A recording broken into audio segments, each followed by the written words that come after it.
Okay, so I'm getting a lot of trolls today, and I think it's because I'm covering Ethan Klein. There's just certain communities you cover, and trolls come out. Nick Fuentes, Destiny, Ethan Klein, and that says a lot. I've gotten a lot of trolls today, and I think it's because Ethan is in the title, and that's just such a reflection, I think, of like the cesspool that exists within those communities. And it's always so annoying, but I block you faster than you can say your mom. So here we are, baby. Okay.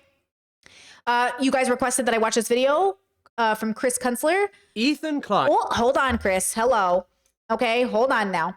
And it's called Ethan Klein's Miserable World of Misogyny. Okay, listen, from my perspective, everyone suffers from misogyny under patriarchy, internalized or otherwise, and it is our job, no matter our gender, to deconstruct our relationship with misogyny, which is an inherent belief in some way that being a man or patriarchal is inherently better through nature itself, instead of recognizing that regardless of your gender identity, you are simply a human living a biological experience on the planet, and we have evolved over millions of years to have different relationships with self, and we continue to evolve in a deeper, or to have a deeper relationship with that self, which is the goal, right? So let's go ahead and watch this video. I'm so excited. And remember that even though you're a misogynist, it doesn't mean you have to die one. Even though you're racist, doesn't mean you have to die one. Okay? You don't have to die the thing. But if you double down and don't hold yourself accountable, you will. All right, here we go. Ethan Klein lives a life that many people would see as perfect. Unlike so many others in this world who work so hard for so little, Ethan, for a few hours work each week, has become a multi-millionaire, not having to deal with financial stress. He lives in a multi-million-dollar mansion in LA, one of the most desirable places in the entire world, and he has a wife and 3 kids who love him. And yet, in spite of all of this, he spent his 40th birthday miserable. And you may be wondering how I know this. Well, Ethan Klein was on holiday, a holiday which might well cost more than most people make in the average year. But Ethan didn't spend it celebrating with his wife. No, Ethan spent his time tormenting smaller content creators. He was on vacation? When was he on vacation? I am so eager to know what the timeline was. Also, is his volume too up? Is it too high? Is it too low? Threatening a lawsuit against Sean DeBlack for Ethan. That happened while he was on vacation? Threatening a lawsuit against someone who may not have the financial means to defend themselves was nothing more than a little trolling. He didn't care about the financial or psychological stress that this could have caused a smaller content creator. It's all a big joke to him, and he only retracted after he attempted to use the lawsuit to bully. Wait, so he did retract it? I covered this on stream. He said, I understand my announcement that I'm going to sue Sean DeBlack was upsetting to some. Therefore, in an act of superhuman grace, I will make you an offer. If the Snark subreddit, Taylor Lorenz, and Cad Ten Barge all apologize for calling me a misogynist, I will consider dropping the lawsuit against Sean. This offer expires Sunday at midnight. Sean is the black man featured in the Content Cop, if I'm not mistaken. Correct me if I'm wrong. And he is the one that he would so graciously, in an act of superhuman grace, not go after if the women would just apologize for calling him a misogynist. And this is why I say, nah. Again, this goes back to philosophical. Listen, my channel is philosophy through pop culture. And we, in a philosophical sense, are so... Ethan is such a good example of somebody who denies a level of introspection with himself. He doesn't know himself. He doesn't even know why he's doing any of this. He's just upset. And like a baby who's upset, they throw a tantrum, but they don't even know why. And it's our job to help children understand why they're upset. But first, you have to have an adult who also understands why they're upset. And this is a cycle that we're all living in. This man baby is raising 3 other babies. This man child is raising 3 babies. And I believe Ethan loves his kids. I've never doubted that. I've never doubted that family loves each other. But that doesn't mean that there's not going to be issues in the family. Just like I never doubted my parents loved me. That doesn't mean there's not issues. Okay? Chat says, is this not a form of extortion and coercion? Ethan loves to put himself on a pedestal. So he's just basically saying, like, he's trying to use fear and power to show people his privilege, basically. He's using his privilege to threaten people. And I call it a threat. I know some people don't like that I use the word threat. I just mean if you're using fear and bullying to cause an action, then I consider it a threat. And that's what people from Ethan's side aren't understanding. Like in any other bubble, I think for the most part, that'd be considered like threatening language. Like take back that you called me a misogynist. It's like, can you imagine Nick Fuentes being like, take back that you called me a racist, or Destiny being like, take back that you called me a predator? No. First, it's my opinion. And second of all, it's true based off of the data that you've displayed. Like you've given us the data to come to this conclusion. Like, no. But that's what he's doing. And the threat is, I'll send my audience after you, which always ends up happening, which is why I'm fast on that block button, baby. Boom. Okay? Don't even try it. The two journalists, Taylor Lorenz and Kat Tenenbarge, into apologizing to him for daring to call him out on his misogyny. And this isn't even the first time that Ethan has spent a holiday obsessing over one of his new hatreds. He spent Christmas obsessing over Hassan Piker. He admitted on his return to podcasting from his Christmas break that he had to see a specialist because he had neck ache from being hunched over his computer, making his dreadful content nuke. I was sitting in my desk chair for so long, my neck has been killing me. I got a masseuse recommendation. They're going to come massage my neck as I edit tomorrow during my free time. Wait, really? That's right. Which is particularly comical when you realise the fact that it was basically just a collection of clips from snark credits of Hassan, and also failed in its key aim of deplatforming Hassan. He's had many articles written about him since, and his viewership has not declined. Ethan's bizarre psychosexual obsession with Hassan Piker really does show you the misery and the delusion of capitalism, because we all believe that we work for some kind of picturesque future where we have millions of dollars, live in a huge house. Did you see Ethan crash out because Hassan was on the Majority Report? Which, by the way, it was so tame. It was the most tame, because I love the Majority Report, but it was just politics. Boring ass, normal ass, boring ass politics. Why are you crashing out, bro? And that's the issue. Why are you crashing out? It was just a normal political interview. It was, you know what I'm saying? It was just like, it's just, it's like he can't get it because it's not about him. You know what's so funny? It's how rich you gotta be where it's enough money. Get over it. It's the same issue with everybody with Hassan. Look, these boys are so mad at Hassan for being popular without understanding that, like, you'll never be as popular as him because, one, you're not as handsome as him, which is not your fault. That's just the genetic lottery. And two, that Hassan plays a better game than you do. He's very good at politics. And that's an insult and a compliment. I'm insulting Hassan and I'm complimenting him. He's very good at politics. And Ethan and Destiny aren't, as an example. They're both always crashing out over Hassan's success. Y'all can't keep your mouth shut. You cancel yourselves every time you open your own mouth. Hassan does that, yes, but not at the same rate. That's why Hassan Minaj was just on his show. That's why Trevor Noah interviews him. That's why all these people have or not Trevor Noah, sorry, what's his name? The other one. That's why they all have, because he is more digestible. Okay? He's just more digestible. That's it. Get over it. Okay? But that's the thing. They can't. But they don't know why. They don't know why. And the why is everything. Okay? Hassan isn't on his stream, though he said very provocative things. He is not on his stream as a progressive threatening black men and women with lawsuits. But Ethan is. He's not recording women without their consent and sending their videos to other people like Destiny. Like, I don't get what you don't get. I do not get what you don't get. House where we can go on holiday to wherever we want and do whatever we want. And yet it just doesn't make you happy because Ethan is clearly not that. You would not be spending times in which you are meant to be with your family obsessing over internet drama if you truly were. Ethan's recent humiliations over and over again on the internet have no doubt contributed to this. Content creators like Bad Empanadas, Sam... Pause. Exactly. Chat is constantly mentioning the women around Hassan and saying he'll never fuck you is psychosexual behavior. You are wishing you got the attention from women and are jealous and projecting. I mean, it's obvious that Ethan wants to be accepted and loved and brought into a community.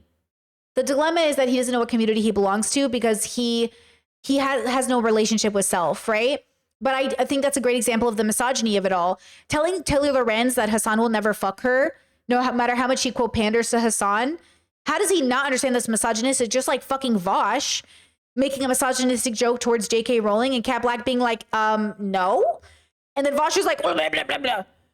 That's what I'm saying. We're trying to help you. We're literally trying to help you. When my brothers say something, I go, hey, FYI, Actually, I was so excited. One of my little brothers, he was texting me about Palestine. And I was like playing it very cautious because, you know, I'm always trying to get these boys a little bit more progressive. And I was like, yeah, I was like mentioning the genocide and stuff. And he was like kind of both citing it for a second. And then like 2 weeks later, he sends me a pro-Palestinian, like it's a genocide, like video. And I was like, very nice. I was like, okay, like this is what I want. I want people to come to good conclusions through education, right? I want them to come to better conclusions. One of my other little brothers, I was talking to him and I was like, I don't know who he's been watching, but it's definitely progressive. I was like, I don't know who they've been watching, but I'm hearing it in the way they talk. Like they're starting to say, like, I'm like, I'm trying not to overreact like a mom who's like really excited. Like I'm trying like, yeah, that's cool, bro. Deconstructing colonization? Wow. Tell me more about that. You know, I'm trying not to be too excited because I don't want to like spook them. But I'm like really excited that they're obviously on their own seeking out these answers and trying to figure it out. Like it's such a nice thing to see. And they're in their 20s. Ethan is 40. What's his excuse? What's going on here? You know? Chet says, is it always a matter of the media? I think it's a huge but interesting. Well, I'll say that a lot of my brothers fell into the trap of the media right-wing pipeline, Andrew Tate pipeline for a while. And now a lot of them are coming out of it, which is really great. But I think that media that makes you laugh, going back to my comments about laughter is joy, things that make us laugh make us feel like they might be true. Because if I laughed, it must be true. Versus, you know, deconstructing why you laughed in the first place and then wondering, like, am I laughing for the right reasons? Are we all laughing at the joke for the right reasons? Right? So I think what happens is that we confuse things that make us feel good temporarily as the right answers. Like, it's like a bad relationship with drugs. You know, just because it makes you feel high for a while doesn't mean it's the answer, even though we all love drugs, you know? It's like sex or anything else. I think media is really similar. It's like Ethan, honestly, genuinely, I think Ethan is consuming so much negative media about himself. It's pushing him away from his baseline, and so much positive media about himself from the worst people on the internet. So he's naturally gravitating towards those people. I genuinely think the same thing happened with Ana Kasparian, where she was traumatized and felt rejected by the community she thought understood her. But the community that thought Ana understood them felt rejected. And then because they all felt rejected, they pushed each other in different directions. But it's no one's responsibility except you, the individual who's experiencing the activation, to deconstruct and go to therapy and figure it out. So same thing with Jake. No. Well, J.K. Rowling's traumatized too, but scratch that. Ethan! Listen, Ethan. I am also a traumatized person. Kyla, not so erudite. Huge criticism of her work is that she thinks if the left was nicer to Jordan Peterson, maybe he wouldn't become a transphobe. Nope. Jordan Peterson is in his 50s and has a PhD. He's 100% responsible for his relationship with his activation. If he's going to continue to blame the left for bullying him and that's why he had to become a fascist, like that's no, right? Being nice to people is not why they become the way they are, but showing kindness to the world gives them another tool that they didn't have before. But you can't keep being kind to a person that's trying to stab you. You can only do your best to avoid a circumstance in which you have to take their life because, you know, we don't want to be out here killing people. So there's like this narrative that happens where we don't know when it's time to stand up for ourselves, when it's time to exit, or when it's time to, you know, we just don't know because we're all traumatized. And so I think there's just like, I hate this narrative that if people were nicer to Ethan, if people were nicer to Peterson, if people were being nice, how nice was Hassan being at the beginning? How nice were we being at the beginning? How much leniency did I give Ethan? For how long was my audience like, Brittany, let him go? And I was like, no, Ethan, no. How long was I nice to Peterson? How long am I supposed to be nice? You know, when the kindest thing I can do is call you out. When the kindest thing I can do is actually try to hold you accountable and give you a pathway to redemption, right? Cedar, Noah Sampson, Overzealots, and myself have humiliated Ethan when it comes to exposing the fact that he is a Zionist. He has been unable to defend his incoherent beliefs that he wants freedom for Palestine on the one hand, but also likes Israel and refuses to fully condemn his wife's participation in an illegal occupation force. And so, as Hassan put it, Ethan Klein has chosen a place where he might win. He is using the massive amounts of money he has to win in the court of public opinion. By suing Caseytron, Denims, and Frogan, he is seeking to target female content creators who are already and have long been subjected to misogynist and racist hate on social media so he can sate the bloodlust of his newfound right-wing audience and orbiters. Don't believe me? Just listen to the words of Asmongold. This is the best content influence since Steph Third. It will be if it goes to trial. Okay, if it goes to trial, that's it. Asmongold's comparison to the Amber Heard trial is particularly poignant because Asmongold made hundreds of thousands, if not millions of dollars off this trial. He sat there and reacted to Amber Heard's testimony when she laid the abuse she suffered at the hands of Johnny Depp. We revisited that case recently, and I was very wrong when I reviewed it the first time. Ooh, the misogyny. Bear. And this is what makes it clear. Ethan's lawsuit is about punishing women. This is where the entertainment value for right-wing audiences. Not only is it about punishing women, but it's about punching down. Because Ethan could never contend with somebody who has the money to fight him. He specifically is punching down. That's what I think that's even more important. He is literally showing his true colors by punching down on three marginalized people he knows for a fact could never have the money to defend themselves, instead of actually boxing with somebody at his level. Period. That is so telling to me. That is so, when you had the chance to be the bigger person, you weren't. Wow. That's interesting that you, how much money is enough, girl? How much privilege is enough? How much is enough? Ethan could literally take a year off the internet and probably barely see a dent in his money for real. I mean, maybe he thinks he would see a dent and it would be awful. And yes, there would be some sort of dent, but unless he's bad with money, which I doubt from all the podcasts he had with Trisha Paytas, he made it sound like he was great with money. So you should have enough in savings and enough in stocks and enough in high interest and whatever bank accounts to be good, to take a year off and recoup and just like balance yourself out. But you're not. Instead, you're poking at three people who have no way to defend themselves, which, to be fair, is not uncommon for rich people. Rich people love to go after people who can't defend themselves. Comes from because Amber Heard was viewed as a sexually promiscuous, vile woman who was gaining huge enjoyment at the expense of men like Johnny Depp. She was destroying Johnny Depp's career for no reason other than money. Actually, that's a great point. Chat says, I know he started out making edgy anti-SJW content. I'm not terribly surprised the development was just disappointment. Well, yeah, like Ethan's original content on the internet was like pretty misogynistic, but it was like funny. See, I remember laughing at Ethan's like Trisha is a whale video because it was so fun to hate on Trisha Paytas, but also it's because like Trisha Paytas was so just like hated, right? But I remember I remember this video being so funny because Instagram versus reality is so real, right? Browsed Instagram and wondered why everyone looks so beautiful. Why does everyone have such a perfect life? Why is everyone having so much fun, has perfect skin, is always laughing and smiling? Why is my life so boring as I sit here in my underwear covered in breadcrumbs, sad and alone? Why? I'll tell you why.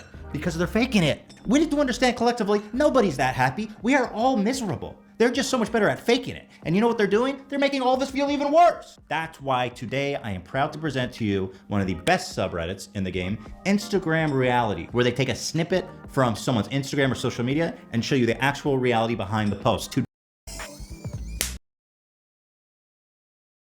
The one on the left is on the beach, the one on the right just washed up on the beach. Sorry, again, I'm not trying to shame anybody, I'm just saying, come on people, let's get a grip here. Yes! I think what it is like, I think there is some part of us that thinks like these jokes are funny even in family and friends.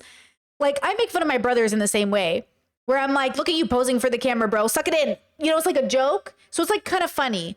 But then it's like, sometimes I do think there's a professional line where maybe the humor shouldn't reach the internet. Like maybe the problem is that it is reaching the internet and then people are bullying people for it versus like just making the jokes with our friends and family, which feels like a safe space. You know what I mean? So I think that's what it is. But I think there's also now the trend on my side of TikTok that's like Instagram versus reality is for women and AFAB people and people that are marginalized to say, hey, like this is me posing, which allows the viewer to be like, okay, so I have to remember that a lot of these photos are posed, right? It is posed. And that's really important. Like I think Ethan thinks he's doing that. But I think what he ends up doing is just bullying these people for doing it instead of saying it's okay that you do it. But what's important is that we know that it's happening. So we don't see these photos and think, why don't I look like that? I don't think there's anything wrong with editing your photos. I think there's something educational that we're missing where we need to say, hey, just a reminder I edit my photos, or just a reminder it's a filter, or hey, just a reminder that I'm posing, or hey, just a reminder so people don't feel so bad about themselves, but also so you as the content creator don't also have the issue within your own conscientiousness about like consciousness about body dysmorphia and do I have problems. Lean Beef Patty and Jesse James West talked about body dysmorphia and bodybuilders and how like it's so prevalent in any bubble in which your body is on display. And so like this is I mean, Ethan talks about his body issues all the time. Philip DeFranco talks about it. Hassan talks about it. Like we all suffer as long as we're on camera from, you know, some extent to how we appear, right? And so I think it is important that we're having conversations about it, but not like, I don't think we should shame people for using filters. I think we should just have the conversation that we're doing it and that you should know that. Does that kind of make sense? All of the evidence and everything else that went with it didn't matter. Everyone dogpiled on Amber Heard because she was representative of the transgressive woman enjoying at men's expense. We hear about this all the time, how women make false allegations against men just to tear them down. Yes, and actually on that point of trying to tear them down, exactly what Chat just said, he's making fun of them in a way that they're ugly women pretending to be pretty way, 100%, which is bullshit. That's the misogyny of it all. That's the bullshit, right? Like that is the bullshit. It's about tearing people down. Like you're not as pretty as you think you are, but like back off. People are pretty. Leave them alone. Like nobody likes ego. So I think in some ways these people are like, oh, you're, you know, nobody likes to see someone be like, I'm the prettiest. Like, okay, girl, now I'm going to go for you. But at the same time, let people feel pretty. It takes so long to feel pretty in the world. Let people feel good about themselves. Boys, girls, gender fluid, non-binary, every gender, all of us have the right to feel good about ourselves, you know?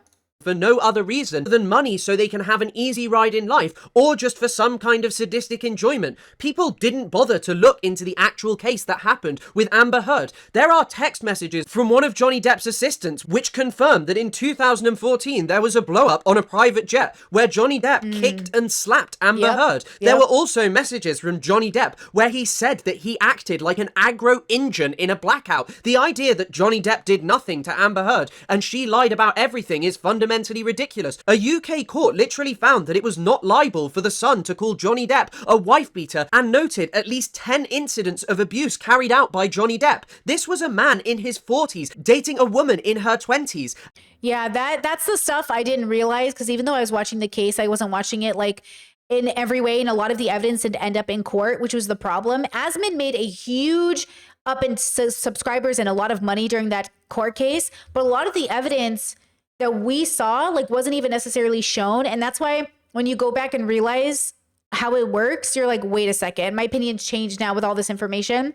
Now, Chad, I want to say something about your comment, but it's not about your comment. It's a thought I had because of your comment. Where you said, to be honest, the image of the one girl in the bathing suit, she looked better, thick versus her photoshopped image. Calling the reality pic a washed up whale is such a projection from Ethan as usual. I want to say something. One, I don't even think it was photoshopped. I think she was just posing. And two, I don't want to also run into the issue where, because I've seen this with a lot of people where they'll be like, you're so pretty, don't get a nose job. Not for me, or like for other people. Oh, you're so pretty, don't get this plastic surgery. You're so pretty, don't do that. You're so pretty, you don't have to wear makeup. To the point where people then feel shame for even enjoying those things. It's like, we don't need to compare them. Both are fine. I just think comparing them is the issue. Saying like, oh, you look better natural. You look better whichever way you feel. I don't care. It's not my business. Because I do think like telling people to stay natural is like telling people to use Photoshop. It feels the same to me. You look beautiful in any way. Like, if you're happy, I'm happy. Okay? Now, if you're about to walk out the house with your eyebrows looking a mess and you want me to help you with that, I will, because certainly nobody helped me in my 20s with my eyebrows. Now, one of my friends thought Brittany needs help with her eyebrows, and they let me walk out the house and go to BDSM events with those eyebrows. I'll never live it down. I can't believe the way you all did not come for me and help me. But they wanted me to be happy. I didn't know what that's what I look like. You know what I mean? So it's like, yeah, I want you to be happy, right? No matter how you feel. But if you want to be a little bit more like up your game, then we can have that conversation, because I think we should all be upping our game. Those eyebrows will haunt me forever. Amber Heard was at the beginning of her career. Johnny Depp was already a megastar. Does this not sound like some kind of power imbalance? Does this not sound like a situation where there might be some kind of... Hold on, chat. Chat says, but don't you see yourself in the mirror? If that's a real question, hello, body dysmorphia. Seeing yourself in the mirror is not helpful. Do you know what I'm saying? You know? Seeing yourself in the mirror, you don't see yourself. I'm just saying. Just says your eyebrows look great. Well, these ones do. Thank you. These ones are cute as fuck. You should see the other ones, though. The way I would color them in with eyeshadow, it doesn't matter. They were trash. Okay, trash. Chat says, Brittany, your takes on beauty have led to me enjoying things like makeup more, so thank you. Enjoy that, girl. I love a little glitter. You know, I love a lot of glitter. Let's be real. And a woman might stand up and fight back against Johnny Depp. She was no doubt not the perfect victim of abuse. I have no doubt that she did bad things to Johnny Depp. But if you look at the situation, it doesn't exactly come across as a moment where a woman abused a megastar Johnny Depp, someone who it was long known had substance abuse problems, and also the director of Fear and Loathing in Las Vegas noted could switch at any moment. When you read what Amber Heard says, it all makes a lot of sense, but so many, like Asmongold, didn't care when there was money to make, when you could be horrible to this poor woman who was telling her story of abuse, and she is the one who has not worked since. I believe, if I'm not mistaken, that Hassan has still written the anti-Amber Heard train, right? People have been calling him out for that. Can you guys correct me in chat? From my understanding, Hassan is still anti-Amber Heard, but I don't know if he changed on that. But I understand. This is what we're looking for. That's why we went back and reviewed the case. Because I was like, was I off about Amber Heard? And I was. Johnny Depp is absolutely the predator. He's absolutely the perpetrator, right? Like, he's absolutely the issue. Not that they both don't have issues separate from one another, right? Chad says Hassan is doubling down on his Amber Heard sentiment. You know, people are misogynists. Hassan suffers from misogyny as much as anybody else, but like, so do I. So we all have to deconstruct it constantly. I don't think I would... You know, it's the difference is like, is Hassan a misogynist or does he suffer from misogyny? Right? That's the question. And I think there is a difference. I would say Ethan is actively misogynist. Asmin, Tectone, Destiny, actively misogynists. I would say that Hassan, I don't watch him enough to know if he's just suffering from some misogyny or if he's a misogynist, right? I think that's important. Chess says, I don't think he's anti-Amber Heard, but I think he had a bad take at the time and never revisited it. Hey, revisiting it is all a part of the growth. That's the thing. We all have to revisit our bad takes and see if we have a different idea. Chet says, what did Tectone do? Everything. Tectone's father is a rapist. Kicked out of the military, and the military had to create a new rule around sexual assault because of Tectone's father. Okay. Now, when that was brought up, Tectone cried about it. Tectone, who put pictures of Frogan on the internet looking like Jabba the Hutt and saying racist, misogynistic shit. Okay. Tectone is not a good person. And I say this as somebody who used to watch Tectone because I was like, oh, maybe this boy's okay. No. Trash. All of them. As Moira Donegan put it in her article, the trial was a public orgy of misogyny. As I say, there are so many articles which you can read through with hard evidence that Johnny Depp engaged in physical abuse of Amber Heard. And it may seem strange to bring this up, but I believe that what is happening here is an incredibly similar thing. Many people describe the trial as some kind of Me Too backlash, effectively describing how men were sick of the behaviour of women. And it's true. Amber Heard stood there as someone who spoke up against abuse, and she was treated absolutely heinously by so many because of it. And this is why I make this comparison, because this trial is not really about fair use. Ethan knows that full well. Ethan has said that he won't be suing someone like XQC, because even though XQC has one of the shortest video reactions to the content nuke, He didn't have many negative thoughts about it. He is someone who doesn't regularly condemn and call out Ethan's behavior. However, this isn't the sole basis of Ethan's legal case. What Ethan has also highlighted is that each of Casey, Tron, Denims, and Frogan all said that they were operating as an alternative, so people didn't actually have to go and watch Ethan Klein's content. And whilst this is undeniably true, wouldn't it be fair to say that anyone who reacts to your content operates as this kind of alternative? Now, I am very grateful that Hassan watched my video. I'm grateful that he had me on his stream, and I don't want to discourage people like him who transform my videos from reacting to my content. But what I will say is that this operates as an alternative. There are some people who will only watch my video all the way through because Hassan is watching it. They will never go out and check my channel. Maybe they'll watch a few seconds and drop a like, but in my understanding, that won't help the algorithm. And so undeniably, they said this thing. But isn't it fair to say that anyone who doesn't like you and watches your content siphons away views from you, and even perhaps people who do? Ethan himself previously said that his IP was open, although he said that this was only about clips, but he did actually say after the content nuke that he was grateful to people like Frogan and Denims for reacting to his content because they were the ones hyping up the content nuke, whilst no one else was talking about it or watching it. He said that they held massive watch parties, which even if they brought over dislikes, brought over engagement to his video. I don't know why we're pretending like conservatives haven't used this tactic to gain fame and popularity over all the years. The more you hate on conservatives, the more popular they get. Ethan's whole career is thanks to people who hate him. And I am sick of him denying that. I'm sick of everybody denying it. You know for a fact that these YouTube fights you get into are exactly the reason you're rising to prominence. Ethan literally creates beef with people just to say in people's mouths. Why is he acting like these girls took anything from him? Except now he's using it to make himself. What he's doing is he's escalating the fight and claiming it's for ethical reason. He's escalating the fight so you stay in your mouth. His name stays in your mouth. That's what I mean. Like Ethan is absolutely just engaging in YouTube fighting, but bringing the law, and that's it.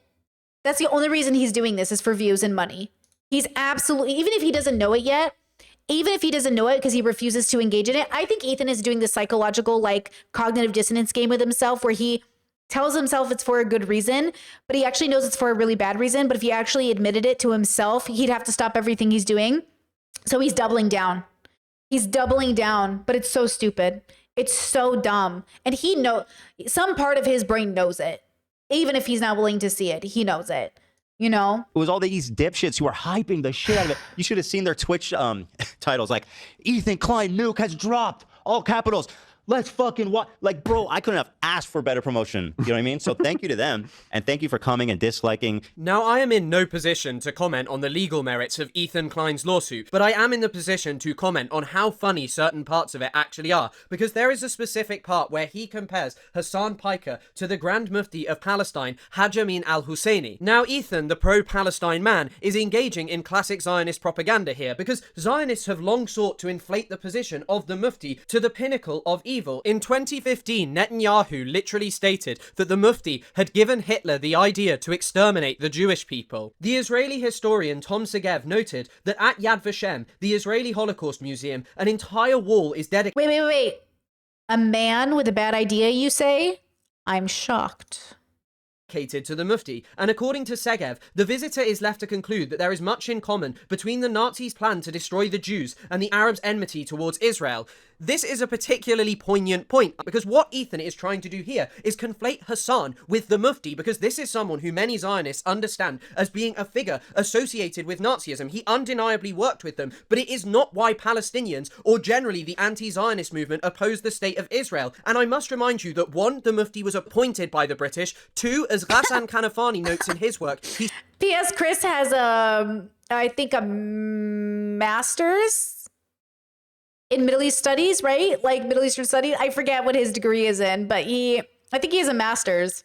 Spent his time liquidating leftists, as in killing people who were not right-wingers, even amongst the Palestinians, and also was expressly thanked by the British High Commissioner for his role in keeping Friday sermons quiet during the Great Revolt of Palestine in 1936 to 39. So it's a particularly interesting choice for Ethan to do this here, but it's unsurprising. Most people don't know that this guy was intentionally propped up by the British because he was representative of an elite class in Palestine that could be used to control more revolutionary elements. And I just think that this is particularly particularly funny to be included in Ethan Klein's very serious lawsuit, and also, as I say, because Ethan purports to be pro-Palestine, but here he is engaging in Zionist propaganda by talking about the Mufti, a figure appointed by the British. Chad said, how is this not high school? All life is high school with money. Watch my stream on BreadTube. All of us, your world leaders, the people who are in charge of your lives, the people with the nuclear codes are just damaged high schoolers who grew up but never grew up. Okay? That's why it's all the same. To me, it's all connected. It's all the same. Trump and Elon, everybody fighting, country v. country, Putin and Trump, all of them are high schoolers with money and the nuclear codes and your life in their hands. Your parents, it's like growing up and realizing your parents aren't all that. It's kind of like growing up and realizing like, oh, your parents aren't actually like, they don't know everything. Neither does anybody else. And here we are, just existing until we're not. Chet says the whole world is ran by insecure men. And they're all trying to get the yearbook of the photo of the year in the yearbook. Literally, you know those people that are like, oh my God, I was like most liked in the yearbook, or like blah, blah, blah. Yeah, that's what they're all doing. Vote for me, most liked. Everyone says I'm the most liked. Girl. Discord said they say your parents are your first gods. Well, call me an atheist. And what actually is the similarity between Hassan and the Mufti? Some, like Bad Empanada, might say that Hassan tempers more revolutionary elements within the pro-Palestine cause, but unlike the Mufti, he's not coming from a position of being a member of Palestine's elite class, and that's not why he's a leader of the Palestinian cause. He's not motivated by... Wait, Chad, you're so right. Chad says history is the yearbook of the world. Oh, absolutely true. And the popular kids in school get to write that history. Exactly. You know? Yeah. Chad says Hassan is my daddy. Well, your daddy's a misogynist. Just kidding. Your daddy suffers from misogyny. All daddies do. Even girl daddies. Even non-binary daddies. That's why you gotta daddy chill. You know what I mean? Daddy chill. Right-wing nationalism. He is a leftist who wants to build a better world. Ethan is literally evoking this because he wants to compare Hassan to someone that associated with the Nazis. He tries to say that Hassan, like the Mufti, called for the elimination of Jewish people by talking about Zionists. But Zionists are not all Jewish people. I know Ethan will say, well, most Jewish people are Zionists. And Ethan's understanding of Zionism is, oh, it's just about a nice homeland. But that's not what Zionism is for its victims. Palestinians have suffered at the hands of the Zionist project. They have been dispossessed, marginalized, and they have never been offered a fair peace deal. They literally accepted in 1993 22% of their historic homeland, ceding 78% to their colonizers, and even this wasn't good enough for Israel. The Palestinian Authority in the West Bank are literally their dogs who do whatever Israel wants, and this wasn't good enough because Zionism is a territorial maximalist, ethno-supremacist movement that cannot exist with Palestinians in the land. But ultimately, I am not a lawyer. I don't know anything about this. Whoa! Did Chris's audio just like boom? And I'm not going to pretend that I do, and neither really does Ethan. However, he has found himself some rather interesting supporters from the world of LawTube, and one of these in particular, who Ethan and his community have been gleefully posting over the last few days, is Legal Mindset. Now, Legal Mindset... Wait, hold on. Legal Mindset, I have so much to say. Hold on. Discord said, I noticed we're discussing trauma as something impacting us all, just not maybe in the same way, but we don't fully believe in objectivity. I've been thinking about this. Is it possible people, BreadTube, and other poor decision makers would disagree they're traumatized with their full chest? Oh, yeah. Sometimes as a diverse person, I wonder if I'm sensitive to things that others aren't. Social justice is important to me. Yeah, I think ultimately it's really hard for people to... it is really hard for people to realize they're traumatized and then say it, because there's a lot of stigma that still exists in a lot of these bubbles. Why does Destiny weaponize Cluster B against women? Why does Destiny go on misogynistic podcasts like Fresh and Fit and defend women, and then get on his own stream and discount women's opinions because they're Cluster Bs? Even though he himself is obviously suffering from mental illness and like issues, right? It's like they know that if you admit you have I have borderline personality disorder, allegedly, and that's the thing. I say allegedly, not because I'm trying to remove myself from the stigma, but because I actually want to know if I have it or if I was just misdiagnosed because I'm autistic. But even if I have both autism and BPD, I'm way healthier and better than all of these men that refuse to get diagnosed with anything, because my life is proof of it. That's the irony, is like they're avoiding the diagnosis because they don't want the stigma that they themselves push on others. But also, you don't need the diagnosis. Your life is a mess. Like, you don't need a diagnosis. Your life is upside down. That is enough. When Dr. Kirk Honda was bullied off this topic with Ethan, he said that Ethan was activated, right? That Ethan was reading a bunch of comments about himself on Reddit and YouTube comments. He needed to stop doing that because it's triggering. And Ethan took that as like, I can't believe you said that. You're so unprofessional. You're such a... And all Dr. Kirk Honda is saying is like, hey, Ethan, you're experiencing something that's universal for most content creators. Joe Rogan doesn't read his comments. I don't read my comments. Dr. Kirk Honda tries not to read his comments. Even though we do read our comments, we're not like, we're aware that the bad comments can impact us negatively, right? Like, we're aware that the negative comments either should be deleted or muted, because if somebody is telling you to like kill yourself, that's not very helpful. Now, of course, and I think this is important, if you are getting criticism that you're not ready for, it's still going to activate you. If you're getting criticism that is true, like people are leaving comments that are true about Ethan, but they're not helping him. The reason I don't leave comments on people's videos, like I'm not going to go to Ethan's video and leave a comment. The reason I make content is, one, it gives Ethan the chance to watch my video on his own time and consent to it. And two, I don't think it's helpful to go to Ethan's comment section and tell him. But it is helpful for me to make a video so my audience benefits from the knowledge. But Ethan doesn't have to watch my video. But if he watches my video, maybe he'll be in a space to hear it. But the dilemma is that people feel entitled to tell Ethan, quote, the truth without remembering, like, you're still not helping him. But I don't think that people want to help Ethan anyways. Most commenters that are going to Ethan's comment section and bombarding him don't care about him either. The same way he doesn't care about you. You should have a value system in place with how you engage with content creators. My rule of thumb is not to leave negative comments on people's content. That's what I do. I don't go on people's content and disagree with them. You know, maybe I did it in the past, but I haven't done it for years because it just doesn't help people. But I do think that it's important to understand that from his perspective, because chat says Ethan goes out of his way to read mean comments on himself and then calls it harassment.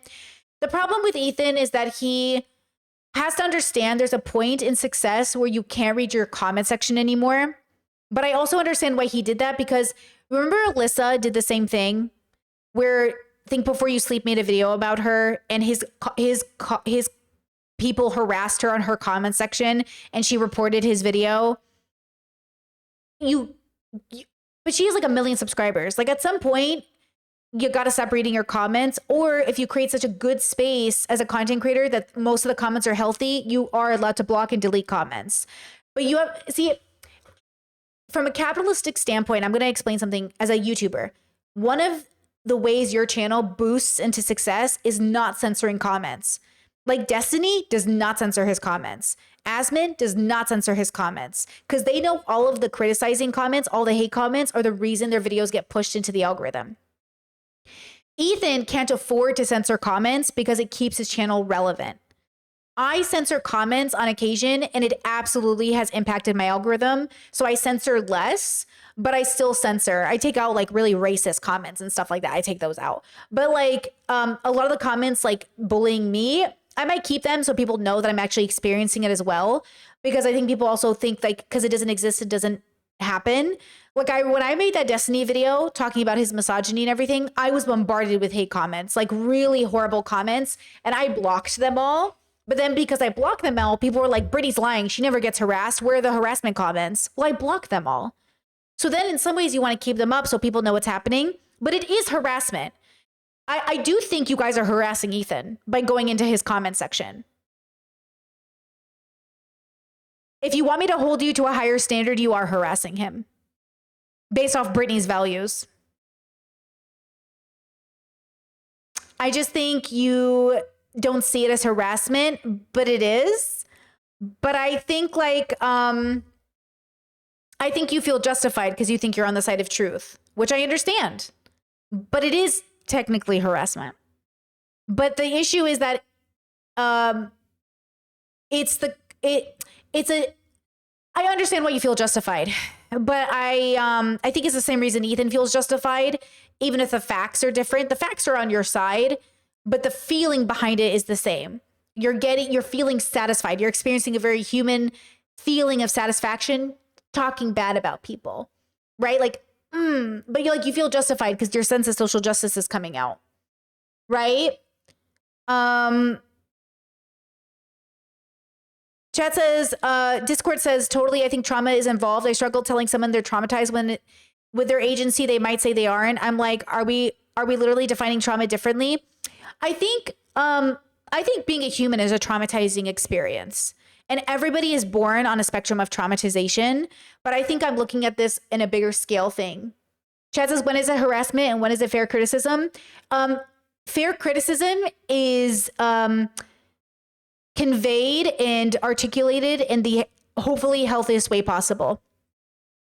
There's nothing wrong with making content. There's nothing wrong with making statements. There's nothing wrong with posting on your own social media. But I think there is something inherently wrong when you go to somebody else's house and yell in front of their house.